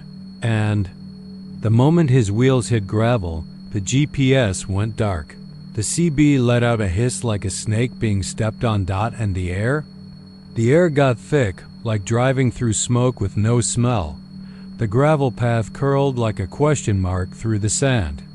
No other tire tracks, no signs of life. Just heat pouring in from the outside like the desert was trying to melt the metal off the frame. 10 minutes in, he spotted lights ahead. A diner, old and sagging, set crooked in the dirt like it had been abandoned for years, and someone had just now remembered it was supposed to be open. Neon lights buzzed above the roof. Hattie's Stop In, open 24/7, only half the letters worked. The H flickered like it had a cough. He parked. The engine sputtered once, then died. No dashboard lights. No interior glow. Just silence. The diner looked like the kind of place where you'd expect to see pie under a glass dome and a waitress named Darlene chewing gum behind the counter. But the windows were wrong. They were too dark. Not tinted, just black, like someone had painted over the glass from the inside. Still, he got out, because the whisper had started. He couldn't say when it began, maybe right after he left the highway, maybe before, but now it was inside the cab, inside his head, whispering like it was sitting in the passenger seat. You've been here before. The diner bell didn't ring when he stepped inside. Not that it mattered. No one looked up. There were 5 people seated in the booths, 4 men, 1 woman, all perfectly still. Their heads down. Their faces pale like the wax figures in that weird museum in San Antonio. Not blinking. Not moving. Behind the counter stood a woman in a white dress. Her apron was clean. Too clean. She smiled, but her teeth looked like bone, real bone. Not enamel. Coffee? She asked, but it didn't sound like a question. More like a test. He nodded. She poured black coffee into a chipped mug with Hattie's etched in faded red. He stared at the mug. Inside it, he saw his reflection. But it wasn't him. Not exactly. The man in the coffee was older, gaunt, face grayed with ash, lips blue like he'd drowned in something that wasn't water. And then he blinked. Stack slammed the cup down. I gotta go, he muttered, backing out of the diner. But the people in the booths turned their heads in unison. Their mouths were open, not screaming, just open, like they'd forgotten how to close them. Like they were mid-breath in a scream that never ended. Outside, the rig was gone. Nothing but sand. No road. No truck. No sky above him now, just black, swirling like smoke caught in a jar. He turned in every direction and all he saw was desert, bleeding into more desert, as if the world had been wiped clean and left raw. Then headlights flared to life. Behind him, his rig, but different now, taller, heavier, something hitched to it. A trailer, matte black, covered in handprints, small ones, like a child's, like hundreds of them, pressed into the metal from the inside. He didn't hook a trailer. That night, he hadn't hauled anything, but it was there. The doors pulsing like lungs, and from inside came the whisper, "Take it back. Take it all back." He didn't ask what it was. He knew the things he never confessed, the roads he shouldn't have driven. The crash in 1998 that left 3 people dead and how he'd kept on driving told the cops he hadn't seen anything. The hitchhiker he left behind in the Panhandle cold. The woman at the way station he'd cursed it out 2 days before she vanished. The trailer knew, and it wasn't letting him leave. He climbed into the cab, hands shaking. The gauges lit up green. The rig started itself. The GPS blinked once then. Showed nothing. No route. No roads. Just one blinking red word in the corner. Looping. He drove. And drove. And every few miles. He passed Hattie's again and again. Same diner. Same flickering sign. Same wax faces staring out the window now. The trailer never let go. And he never found the off-ramp again. That was 3 years ago. Now, late at night, truckers swear they hear a rig rumble across the flatlands east of Amarillo, where the highway runs dead silent and no exits break the stretch. Some say they've seen the off-ramp, just a narrow slit in the earth that disappears the moment you blink. And if your CB starts to hiss, if your GPS pings something called Exit 9, keep driving. Don't.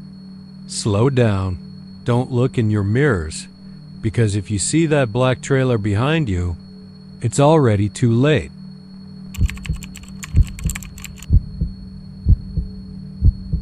Marco Serrano had driven all kinds of freight in his time: refrigerated goods, frozen chicken, construction equipment, even the occasional mystery load sealed tight with warnings not to ask questions.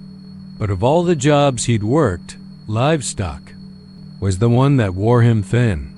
The weight, the shifting, the stench, fine, he could handle all that. But it was the eyes that got to him.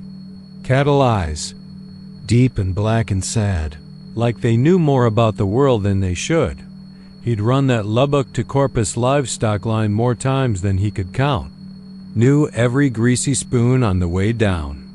Knew which hills screwed with his axles. Knew which gas stations had the good bathrooms and which had faucets that only trickled. But that night he took a shortcut. They were rebuilding the overpass on 83, and Google Maps offered a little 2-lane detour that cut through a place he'd never heard of, Larkspur County. 1 road in, 1 road out, it said. A few extra minutes, but no traffic. Easy roll. Marco remembered glancing at the clock. 2:23 a.m. The cattle were quiet. Too quiet. Usually they stomped or huffed or banged against the trailer. Not tonight. No shifting weight. No snorts. Just silence. Fog crept in around mile marker 34. Not like morning mist. This stuff was thick and yellow-gray, swirling low to the ground. Like it was alive. Like it had hands and was trying to crawl into his cab through the vents. Then he saw the fence. Half-rotted. Posts lined the road. Barbed wire hung loose in loops like torn mouths, and faded paint warned nitrogen monoxide trespassing in red slashes. But there were no houses, no barns. Just emptiness. He slowed, uneasy, and that's when he heard it. The first scream. It was distant somewhere. Beyond the pasture, but sharp. Too sharp. Higher than a cow's normal bawl. Higher and wetter. He frowned. Maybe one of the cattle got tangled in the trailer partition. He flipped the cabin switch for the trailer cam dash static. Then the second. Scream hit. Closer. Longer. And this time it sounded like a woman. Not mooing. Not wailing. Screaming. Full-bodied, throat-tearing. Desperate terror. Marco slammed the brakes. The trailer shifted behind him, and a few thumps echoed from inside. Still, no moos. Not one. He threw on the hazard lights and grabbed his flashlight. Opened the driver door. The fog hit him in the face like breath from a dying animal hot. Damp and sickly sweet. He walked around to the back. Gravel crunched beneath his boots. The road behind him was gone, swallowed by the night. The flashlight beam jittered, flickering, and then he saw them. The cattle in his trailer were all pressed to one side, eyes wide, bodies trembling. Silent. Marco climbed halfway up the side ramp to get a better look. That's when the third scream came. Louder. Right beside the truck. He fell backward onto the gravel, flashlight skittering away. From the pasture beside the road, forms emerged, not walking, not galloping, just appearing. Dozens of cattle, shoulder to shoulder, watching him from the fog. He blinked. Their eyes reflected the beam of his light, but not the way animal eyes usually do. These eyes glowed red, not bright, not flickering, constant. Steady like brake lights in hell. Then one stepped forward. Big heifer, mud-caked, chest heaving, its mouth opened. Wide, too wide. Like its jaw had unhinged, and it screamed. Marco covered his ears. It didn't help. It wasn't a sound meant for the living. It scraped something behind the eyes. It shook something inside your soul loose, like a tooth rotting in the gums. Then another stepped forward. Then another. Now they were all screaming. The sound surrounded him, filled his lungs. He dropped to his knees, choking on it. He crawled to the cab, yanked the door open, and clawed his way in. The CB radio was on now. It had turned on by itself. The voice on Channel 19 wasn't human. It was low and thick and buzzing with flies. We remember. He threw the rig into gear and floored it. The trailer jerked hard and he heard something snap behind him, but he didn't care. The screams were growing fainter. Mile after mile. He didn't slow down. By the time he reached a flying J off I-10 near Sonora, he couldn't feel his fingers. He stumbled into the bathroom, splashed cold water on his face, and stared at the mirror.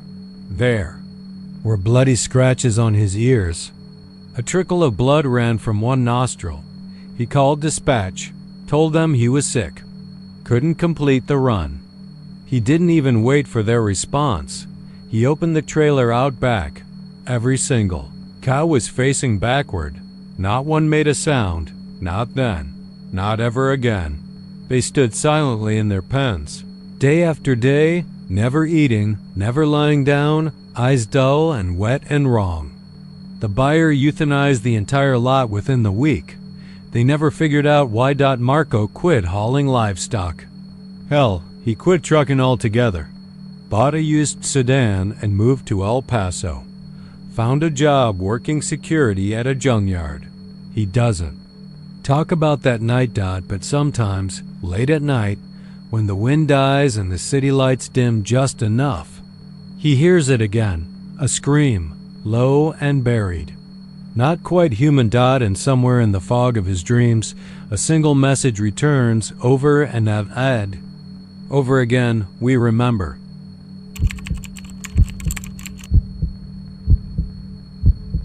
They say Route 287's hungry. Not for wrecks, not for blood, not in the usual way. Not like those winding mountain passes that love to flip a rig into the trees. 287 isn't fast like that. It's not a killer, not directly. It's a thief. And not just of rubber either. You'll hear the old-timers say it at the edge of gas station parking lots in places like Childress or Electra. Places that still feel haunted by the Dust Bowl and the things the wind used to carry. They lean against their trucks, arms folded, eyes squinting into the past. They talk low, like the road itself might be listening.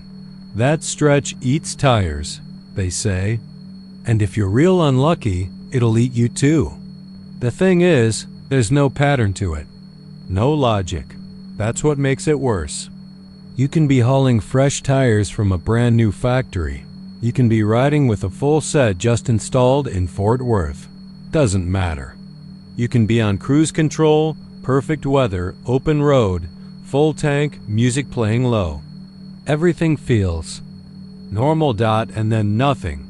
Not a bump, not a blow up.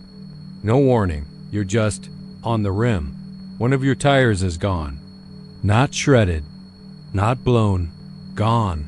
Like someone reached under your trailer with a box cutter made of shadow and peeled it off the wheel like skin off a grape. You pull over, cursing, confused. Maybe you get out. Maybe you see the tires really gone, like it was. Never there. No rubber, no tread marks, just the rim. Cold to the touch. You scratch your head, thinking maybe you've been driving too long. Maybe it's fatigue. You pop another caffeine pill, drink another can of Monster, and keep rolling after you swap in the spare. But that's just the start. Because later, maybe an hour down the road, maybe a full day, you realize something's missing. Something else. You're not sure what at first. It's subtle.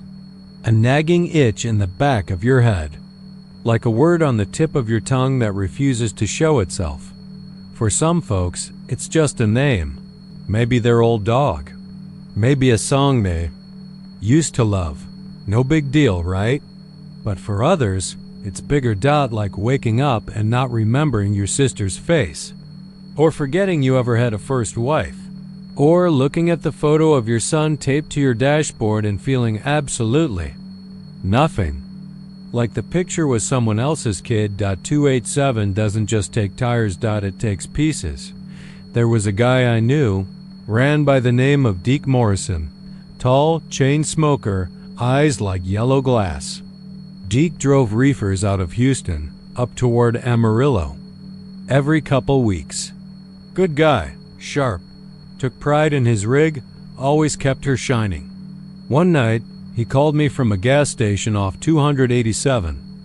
Said he'd lost a steer tire somewhere south of Memphis, no blowout. Just gone. I ain't kidding, Jack. He said, voice tight.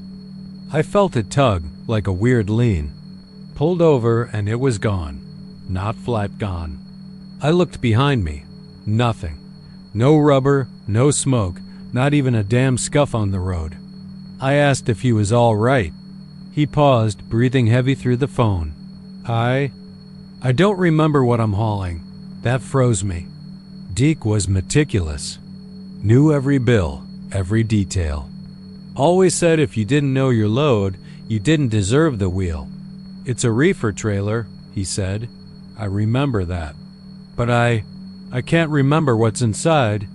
I told him to check the paperwork. There wasn't any no bill. Of lading. No stickers. No stamps. Just a sealed trailer and a memory shaped like a hole. A deep yawning nothing. 3 days later, Deke parked his rig in a Wichita Falls rest area and walked off into the mesquite. They found his body 6 weeks. Later, curled up under a tree, smiling like he just heard the funniest joke in the world. His wallet was empty. His teeth were missing. The autopsy said exposure. I say 287 got him. Then there was Liz Calderon. Tanker hauler. One of the best I ever met. Liz broke down on 287 in August. She called her wife back in San Antonio and said, "The sky's wrong. It's too flat." Then the call cut out. Took dispatch 10 hours to find her rig. Just sitting there, hazards off, cab door open. The engine was cold. The tires were pristine. Liz was in the sleeper berth, eyes wide open, staring straight at the ceiling like she'd seen God himself come down through the fiberglass. Only thing she said for 2 days was, "I left her at the station, but I don't know who her is. Some folks claim it's the land." That West Texas scrub holds too many bones, too many secrets. That stretch of road runs straight through ghost country, places no one should have settled, places people were pushed into after they'd been pushed out of everywhere else. The wind out there sounds like voices sometimes, especially when you're tired. Others say it's something older, that there's a piece of 287 that doesn't belong in our world. Just a few hundred feet. Enough for something to slip through. You see, the road's always been there. Even before trucks, before wagons, before rail. The Comanche wouldn't ride that stretch. The Spanish never mapped it. Even now, GPS flickers and reroutes when you're on it, like it doesn't trust itself. You ever watch the horizon out there? It moves, just a little. Like the land's breathing, like it's watching. Don't drive that way anymore. Last time I did, it took a tire off my back axle in the name of my first dog. I didn't even know it was gone until I saw an old photo tucked into my sun visor and felt nothing. Couldn't even read the handwriting on the back. That's what gets you. You don't know what's gone until someone shows it to you. And by then, it's too late. It's not a memory anymore, it's a stranger's ghost dot, so if you ever run Route 287 and your tire disappears, like it was never there, don't stop. Keep driving. Don't look behind you. Don't check the mirrors. Don't think about what's missing, because whatever the road took, it ain't giving back, and if it does, it won't be the same dot, not even close.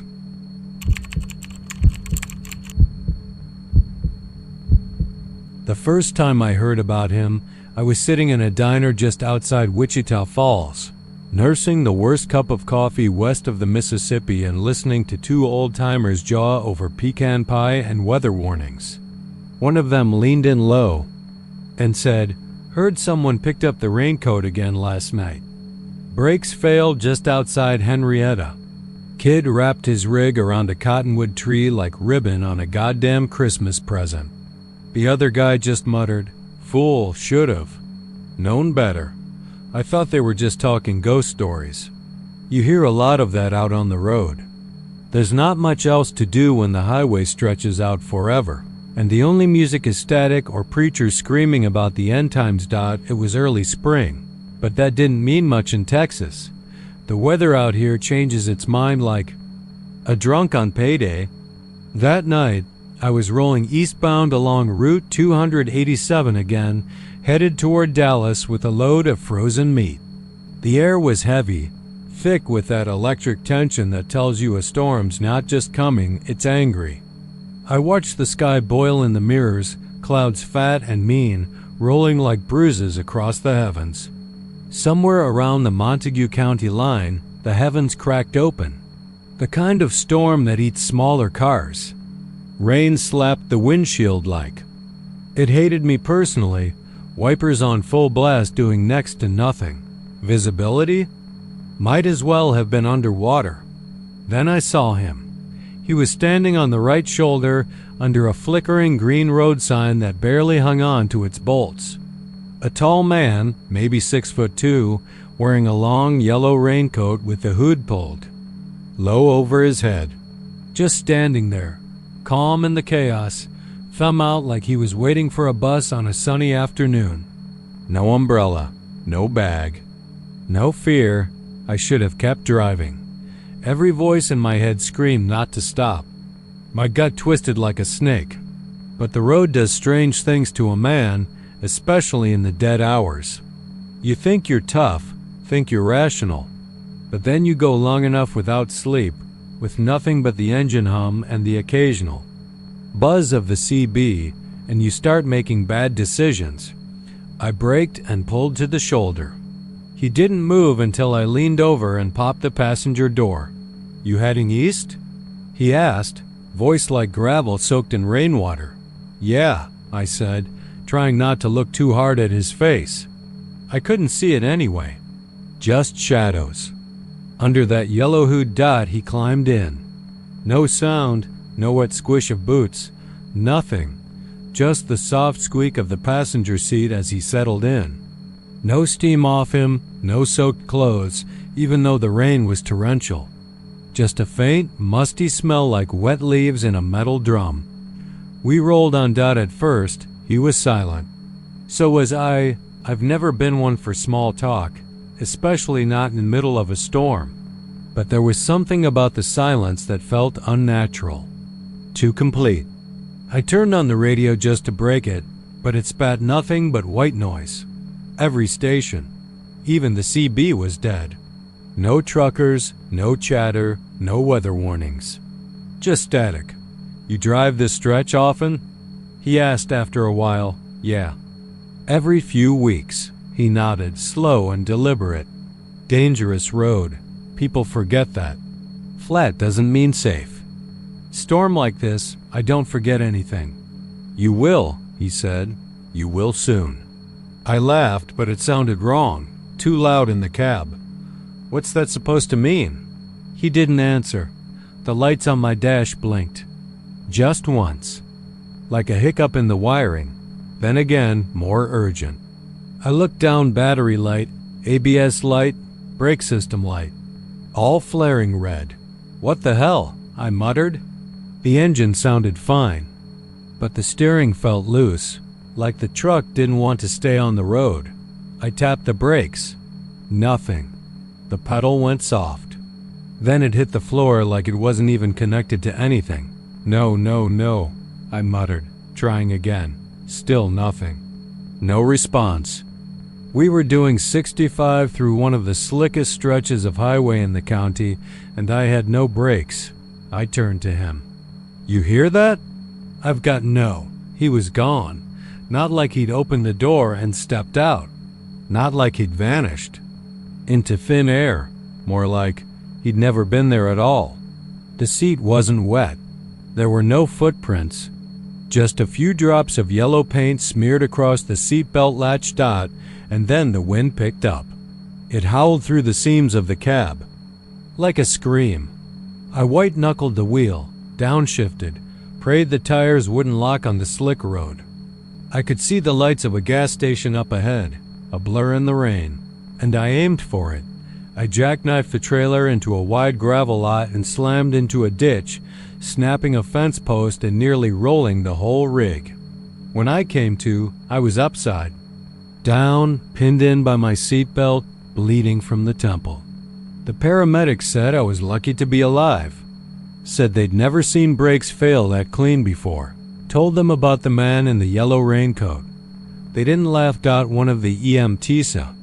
Young guy, still wet behind the ears, looked at the other like he'd heard it before. Later, when they were patching me up in the ambulance, he leaned in and whispered, 3 other crashes this year. All during storms. All said the same thing, yellow raincoat.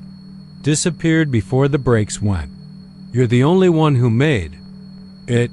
I don't drive at night anymore, not in the rain. Hell, not even when it's cloudy, because he's still out there waiting for another ride. Thumb out. Who'd low dot, and if you pick him up, your brakes won't make it past dawn.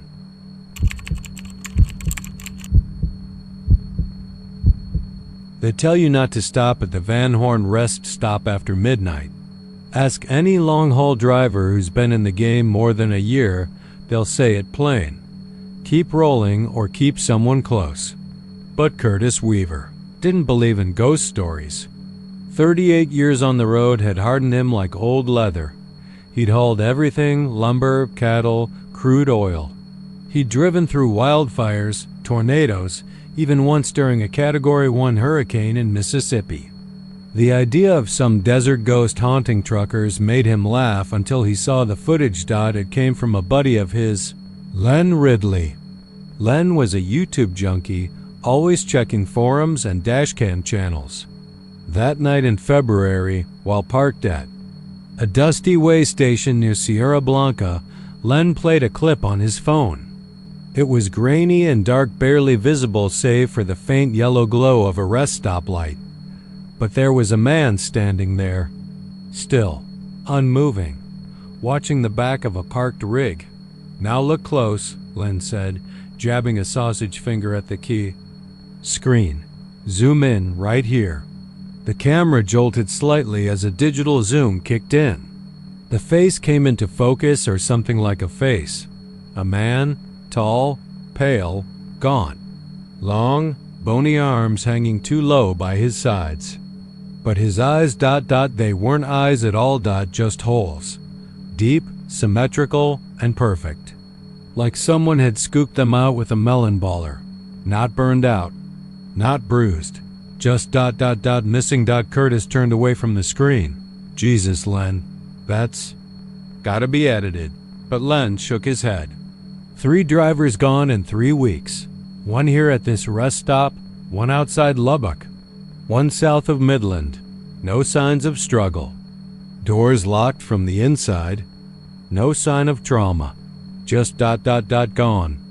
Curtis had waved it off then, but something about those eyes gnawed at the back of his mind. Then came the night Curtis found himself ahead of schedule, hauling refrigerated medical supplies toward Tucson. He was tired more than he should have. But the desert air was still and dry and the roads were empty. He pulled into Van Horn around 2:40 a.m. He didn't even remember making the decision. It was like his hands turned the wheel on their own. The rest stop was dead silent. One overhead bulb cast a pale yellow glow on the cracked concrete. A soda machine buzzed. A payphone with no receiver swayed in the windless air. Curtis stepped out of the cab to stretch. His boots echoed. He looked around. Not a soul. He leaned against the rig, lit a cigarette, and stared at the distant jagged hills beyond the highway. Then he heard it barely audible at first, a whisper of gravel behind him. A sound like something shifting its weight. He turned. No. 1. Then, over the CB, which was turned off, came a voice. Curtis. He froze. The mic wasn't even connected. Curtis, you looked. That's all it takes. His breath caught in his throat. He backed up toward the cab, reached for the door handle. Then he saw him, standing between the back wheels of a parked trailer across the lot. Still as a cutout, pale face glowing under the light, hollow sockets staring straight at him. Curtis blinked. The figure was gone. No footsteps. No sound, just empty space. The silence that followed was the kind that screamed. He jumped into the cab, locked the doors, turned on every light he could. But something inside him already knew it was too late. He left the stop burning rubber, adrenaline coursing like fire. By the time the sun broke the horizon near Lordsburg, Curtis felt like he'd been chewed up and spit out. Still, he forced himself to laugh. But the call came just after noon. His youngest boy, Owen, had collapsed at basketball practice. Massive aneurysm. Dead before he hit the floor. Healthy. Strong. 17. Curtis didn't cry right away. He just looked at the phone in his hand and remembered the eyes. Remembered that stillness. That void. Owen's funeral was 3 days later. Curtis never made it. His rig was found parked along a deserted road just off Highway 190. The engine was still idling. The door was locked. CB mic on the seat. No Curtis. Inside. The windshield had been scrawled from the inside with long, uneven fingernail scratches. He sees through you. The smell in the cab was strange, not decay, not sweat. Something like ash and wet rust. The dash cam had stopped recording at exactly 2:47 a.m. Investigators found one final frame before the signal died. A tall man in a hooded sweatshirt, standing. Still. With no eyes. They reviewed footage from other rigs at the rest stop. 8 different drivers caught glimpses of him over the past 6 months. Some showed him partially behind a trailer on the edge of a frame reflected in a side mirror. Others showed him closer, clearer, and every single driver who saw him, someone in their life died within 3 days. A child, a spouse, a sibling. Never the driver. Always someone they loved. It didn't make sense. There was no pattern, no obvious motive. Just the image, always at night, always between 2:30 and 3 a.m., and always. Those eyes. Now, veteran drivers avoid Van Horn like it's cursed. They talk in hushed tones on Channel 19, calling him hollow, like giving him a name somehow softens what he is. Like it makes him less real. But he's real, and he's still out there. So if you're out on the road, and the night stretches long behind you, and you stop to stretch your legs at one of those empty desert pull-offs, don't look too hard into the shadows. Don't check your mirrors if something catches the corner of your eye, because once you see Hollow, he doesn't need to find you anymore. He just waits, and someone you love disappears.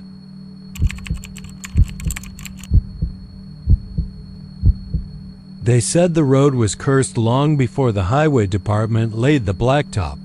Before there was an asphalt scar running through the heart of Devil's Pass, It was a cattle trail, then a stagecoach route, and long before that, a Comanche. Burial path no white man had the right to touch. Locals in Pecos County wouldn't speak of it. Old ranchers warned their grandkids never to take that shortcut. Even the coyotes stayed clear. But truckers are different. They don't get paid to be scared. They get paid to deliver on time. Mason Burke wasn't new to Texas roads. He'd been hauling since '96, worked hurricane relief after Katrina, and once drove 3 days straight with a broken axle just to get his wife home from chemo. But Mason was tired now. Tired and broke.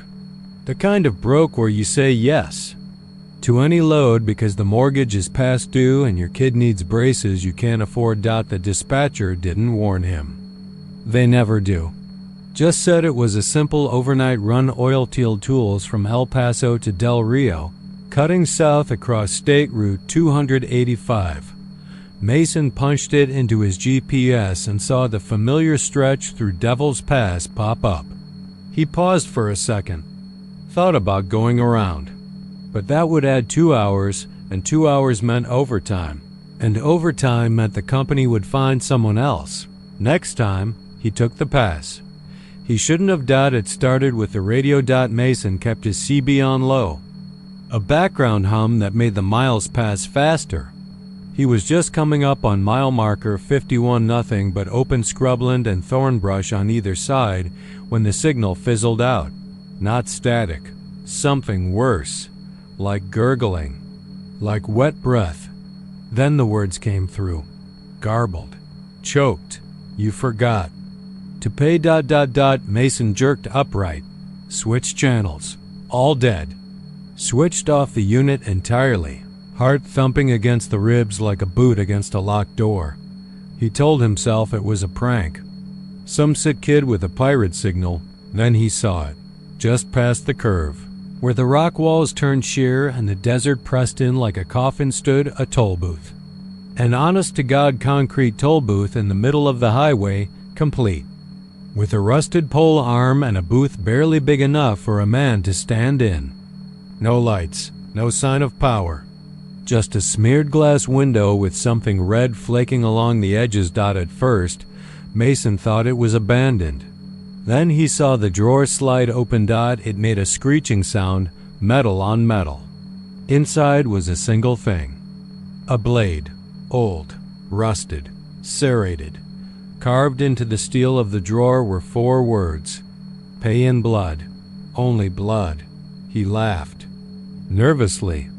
Looked around for cameras. A stunt? Some YouTube prank? But there were no tracks in the dust, no footprints, no tire marks, just the booth. And the silence. The longer he sat, the colder the cab got. It was June in Texas and frost was forming on his windshield. His breath came out in little white clouds. The red warning light on the arm blinked. Once, twice. Then the sobbing started.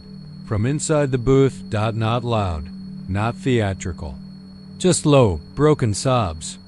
Like a child who'd been left in the dark too long. Mason stared. The booth was empty. He could see that. But the crying continued. And then the voice came again. This time from behind him, even though he was alone in the cab. You forgot to pay. He shoved the door open, stumbled out into the cold, his boots slipping on blacktop that shimmered like ice. The drawer was still open. The blade waiting. Mason was a good man, but not a superstitious one. He spit in the drawer and shoved it shut. Toll arm lifted. He got back in the cab. Engine roared. Wheels turned. He didn't look back, but something followed. It didn't ride in the cab. It clung to the rig up near the back of the sleeper where no mirror could reach. It wasn't there when he pulled into the rest stop an hour later, but he felt it in the air. Like someone breathing behind his neck every time he slowed down. Like whispers beneath the hum of the tires. When he reached Del Rio and unloaded, he nearly cried with relief. But that night in the motel bed, he woke up at 2:13 a.m. to the sound of knocking. Not at the door. not at the window from underneath. The bed. He didn't move. The knocking stopped. Then came the voice again, low and hateful. You forgot to pay. The next day, Mason drove home to Midland. He didn't stop, didn't fuel up, didn't sleep.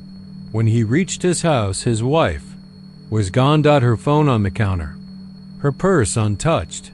Their daughter's room was empty, but the front door was locked from the inside, and in the kitchen, carved into the wall with something jagged and wet, were the words, nitrogen monoxide toll. No family. Mason screamed. He's still driving, they say. No dispatcher, no destination. Just state roads and county highways all over Texas, forever running, looking, trying to pay a debt that can't be paid, because the thing at Devil's Pass doesn't want money. It doesn't want blood. Wants it. Wants penance. Every mile. Every breath. And if you skip the toll, you better keep that rig rolling, because the thing that follows, it doesn't sleep. It doesn't stop, and it always gets what it's owed.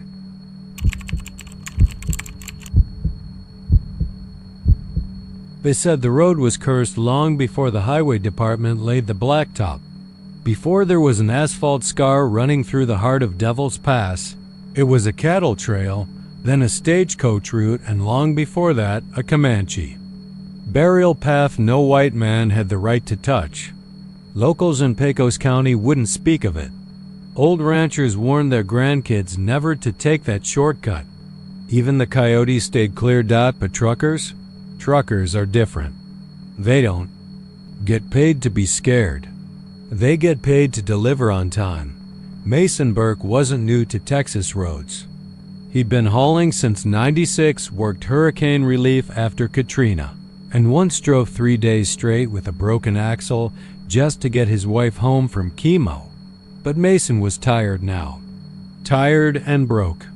The kind of broke where you say yes to any load because the mortgage is past due and your kid needs braces you can't afford. The dispatcher didn't warn him. They never do.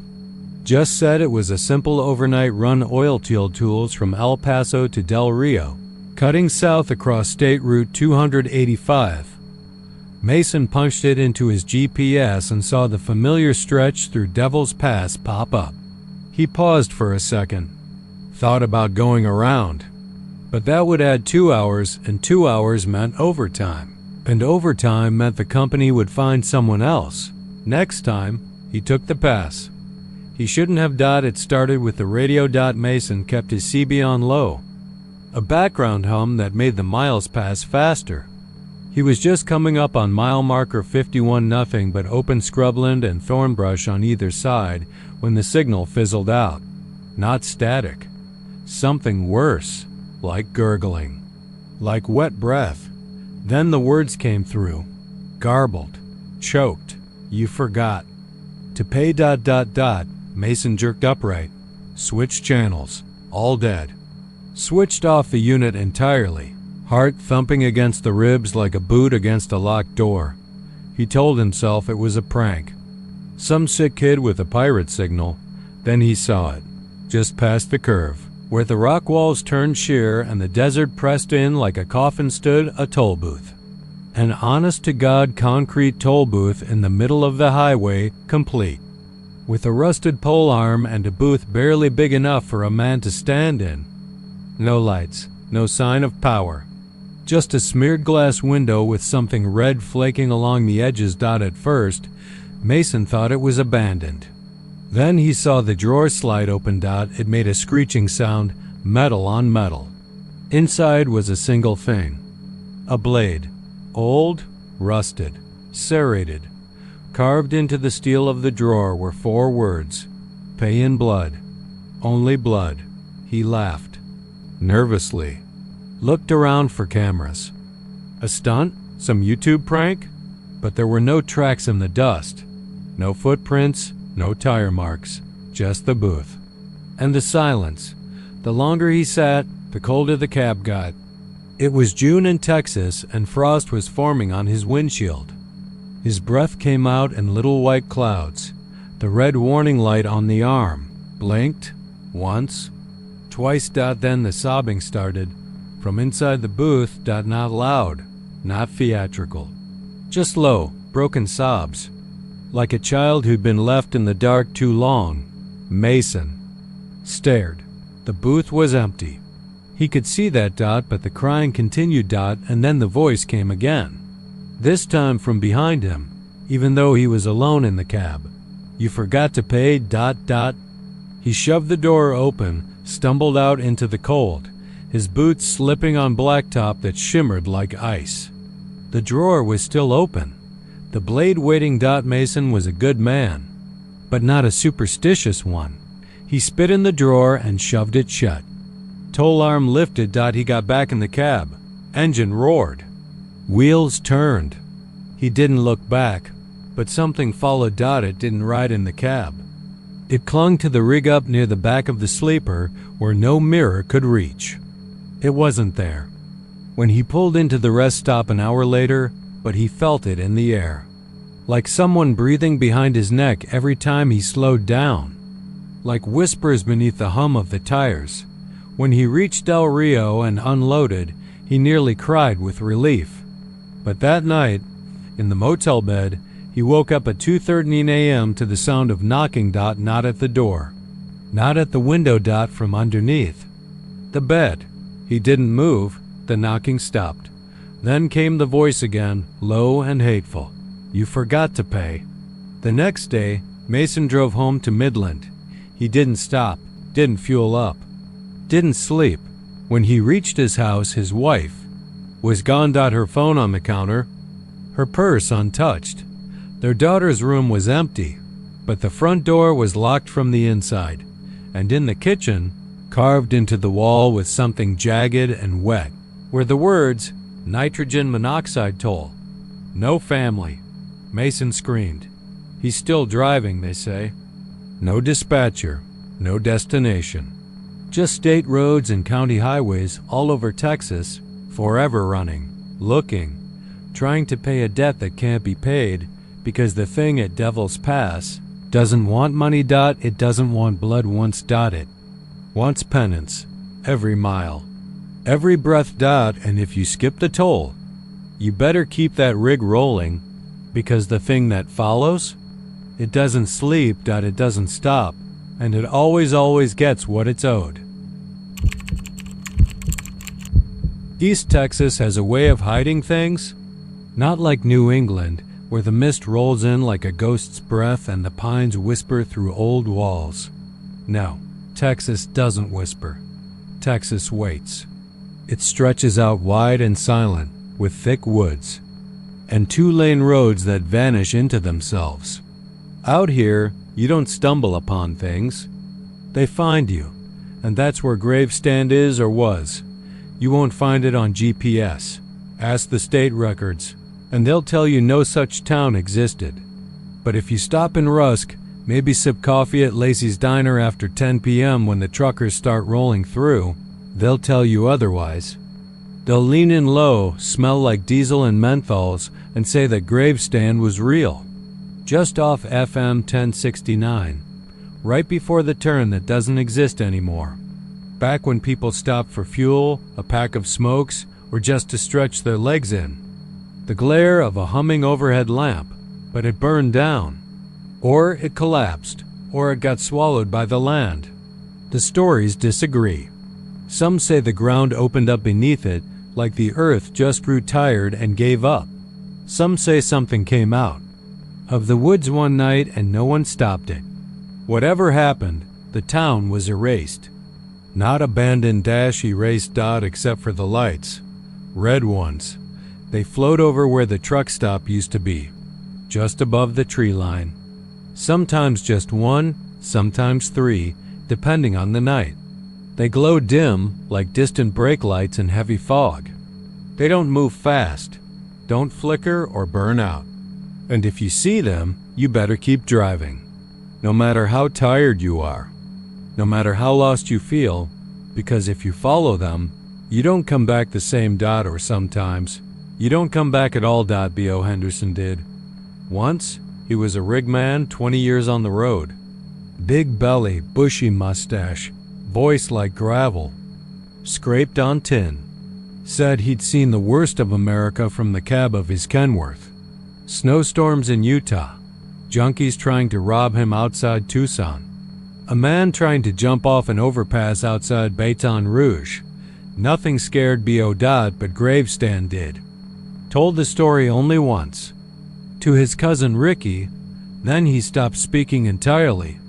Moved out to a shack outside Jefferson. No power, no phone. Just dogs and silence. But Ricky remembered every word. It started like most of those stories do. Too many hours, not enough rest. B.O. had been running late with a shipment of irrigation gear headed to Nacogdoches. Took FM 1069 to save time. He said the night was thicker than normal. The air had that heavy, sour smell. Like the land had been sweating. He passed a dead possum on the side of the road, then another. Then a deer, its ribcage burst open like wet paper. No blood, just black rot. Then he saw the lights. 2 red dots floating 20 feet ahead of the tree line, high up, too high for taillights. They hovered in place for a moment. B.O. slowed the truck, blinked hard, thought maybe he was seeing things, but then the lights moved, just barely. Swayed left, then right, then drifted backwards into the pines. B.O. should have kept going, but he didn't. He pulled over, left the engine running, stepped out with a flashlight. He said something pulled at him, not a voice, not a command, but a weight, a heaviness in his gut, in his chest. Like the pressure before a storm. He stepped into the woods, didn't remember walking more than 30 feet, didn't remember the flashlight dying. But he said he blinked once, and he was somewhere else. It looked like a motel, but it wasn't. The sky wasn't the right color, kind of a burnt orange, like sunset underwater. And the stars? They moved. The trees didn't look real. Like cardboard cutouts stuck into black earth. The motel sign buzzed, reading Gravesstand Inn in flickering neon. Room 11's door stood open. B.O. said the hall smelled like copper and old socks. The carpet was wet under his boots. He stepped inside the room and the door slammed shut behind him. There was no light switch, just a bulb overhead that pulsed like a heartbeat. The walls moved when he touched them, not shaking breathing. He sat on the bed and heard someone crying in the vent. Then the vent disappeared. Then the floor opened, not like a trapdoor, not mechanical. It just opened. The way lips open when they smile. He fell. He didn't know how long he fell, but he said. The air got colder as he went. Colder than winter, then hot, then cold again. Then he hit ground. Woke up on his back, asphalt. Dawn rising in the sky. His truck was there, parked by the tree line. The engine cold. The trailer doors open. Every bolt and crate inside had been unpacked and laid neatly on the shoulder. But that's not what made. B.O. screamed. It was the red motel linen folded in the cab, room 11 stitched on the corner in black thread, and a photo. Underneath it. His daughter. Smiling. But her eyes were gone, not gouged. Gone. Hollow sockets. And yet her smile stayed fixed, like the photo had always been that way. B.O. drove straight to Jefferson and never took another job. Some say what follows the lights is ancient. Something tied to the land long before people paved roads over it. Something hungry. Something that wears places the way a ghost might wear clothes. The truck stop, the motel, the red lights, they're just bait. Lures for the lost and weary. Every few years, someone else disappears on FM 1069. A trucker, a drifter, a camper who takes the wrong forest trail. They find the vehicles, sure, still running, still warm, but no one behind the wheel. Sometimes, a red cloth is left behind. Room 11. So if you're ever heading east through the pine curtain and your headlights catch something red just floating beyond the brush, don't stop. Don't slow down. Don't. Even blink dot because once you see the lights, they've already seen you.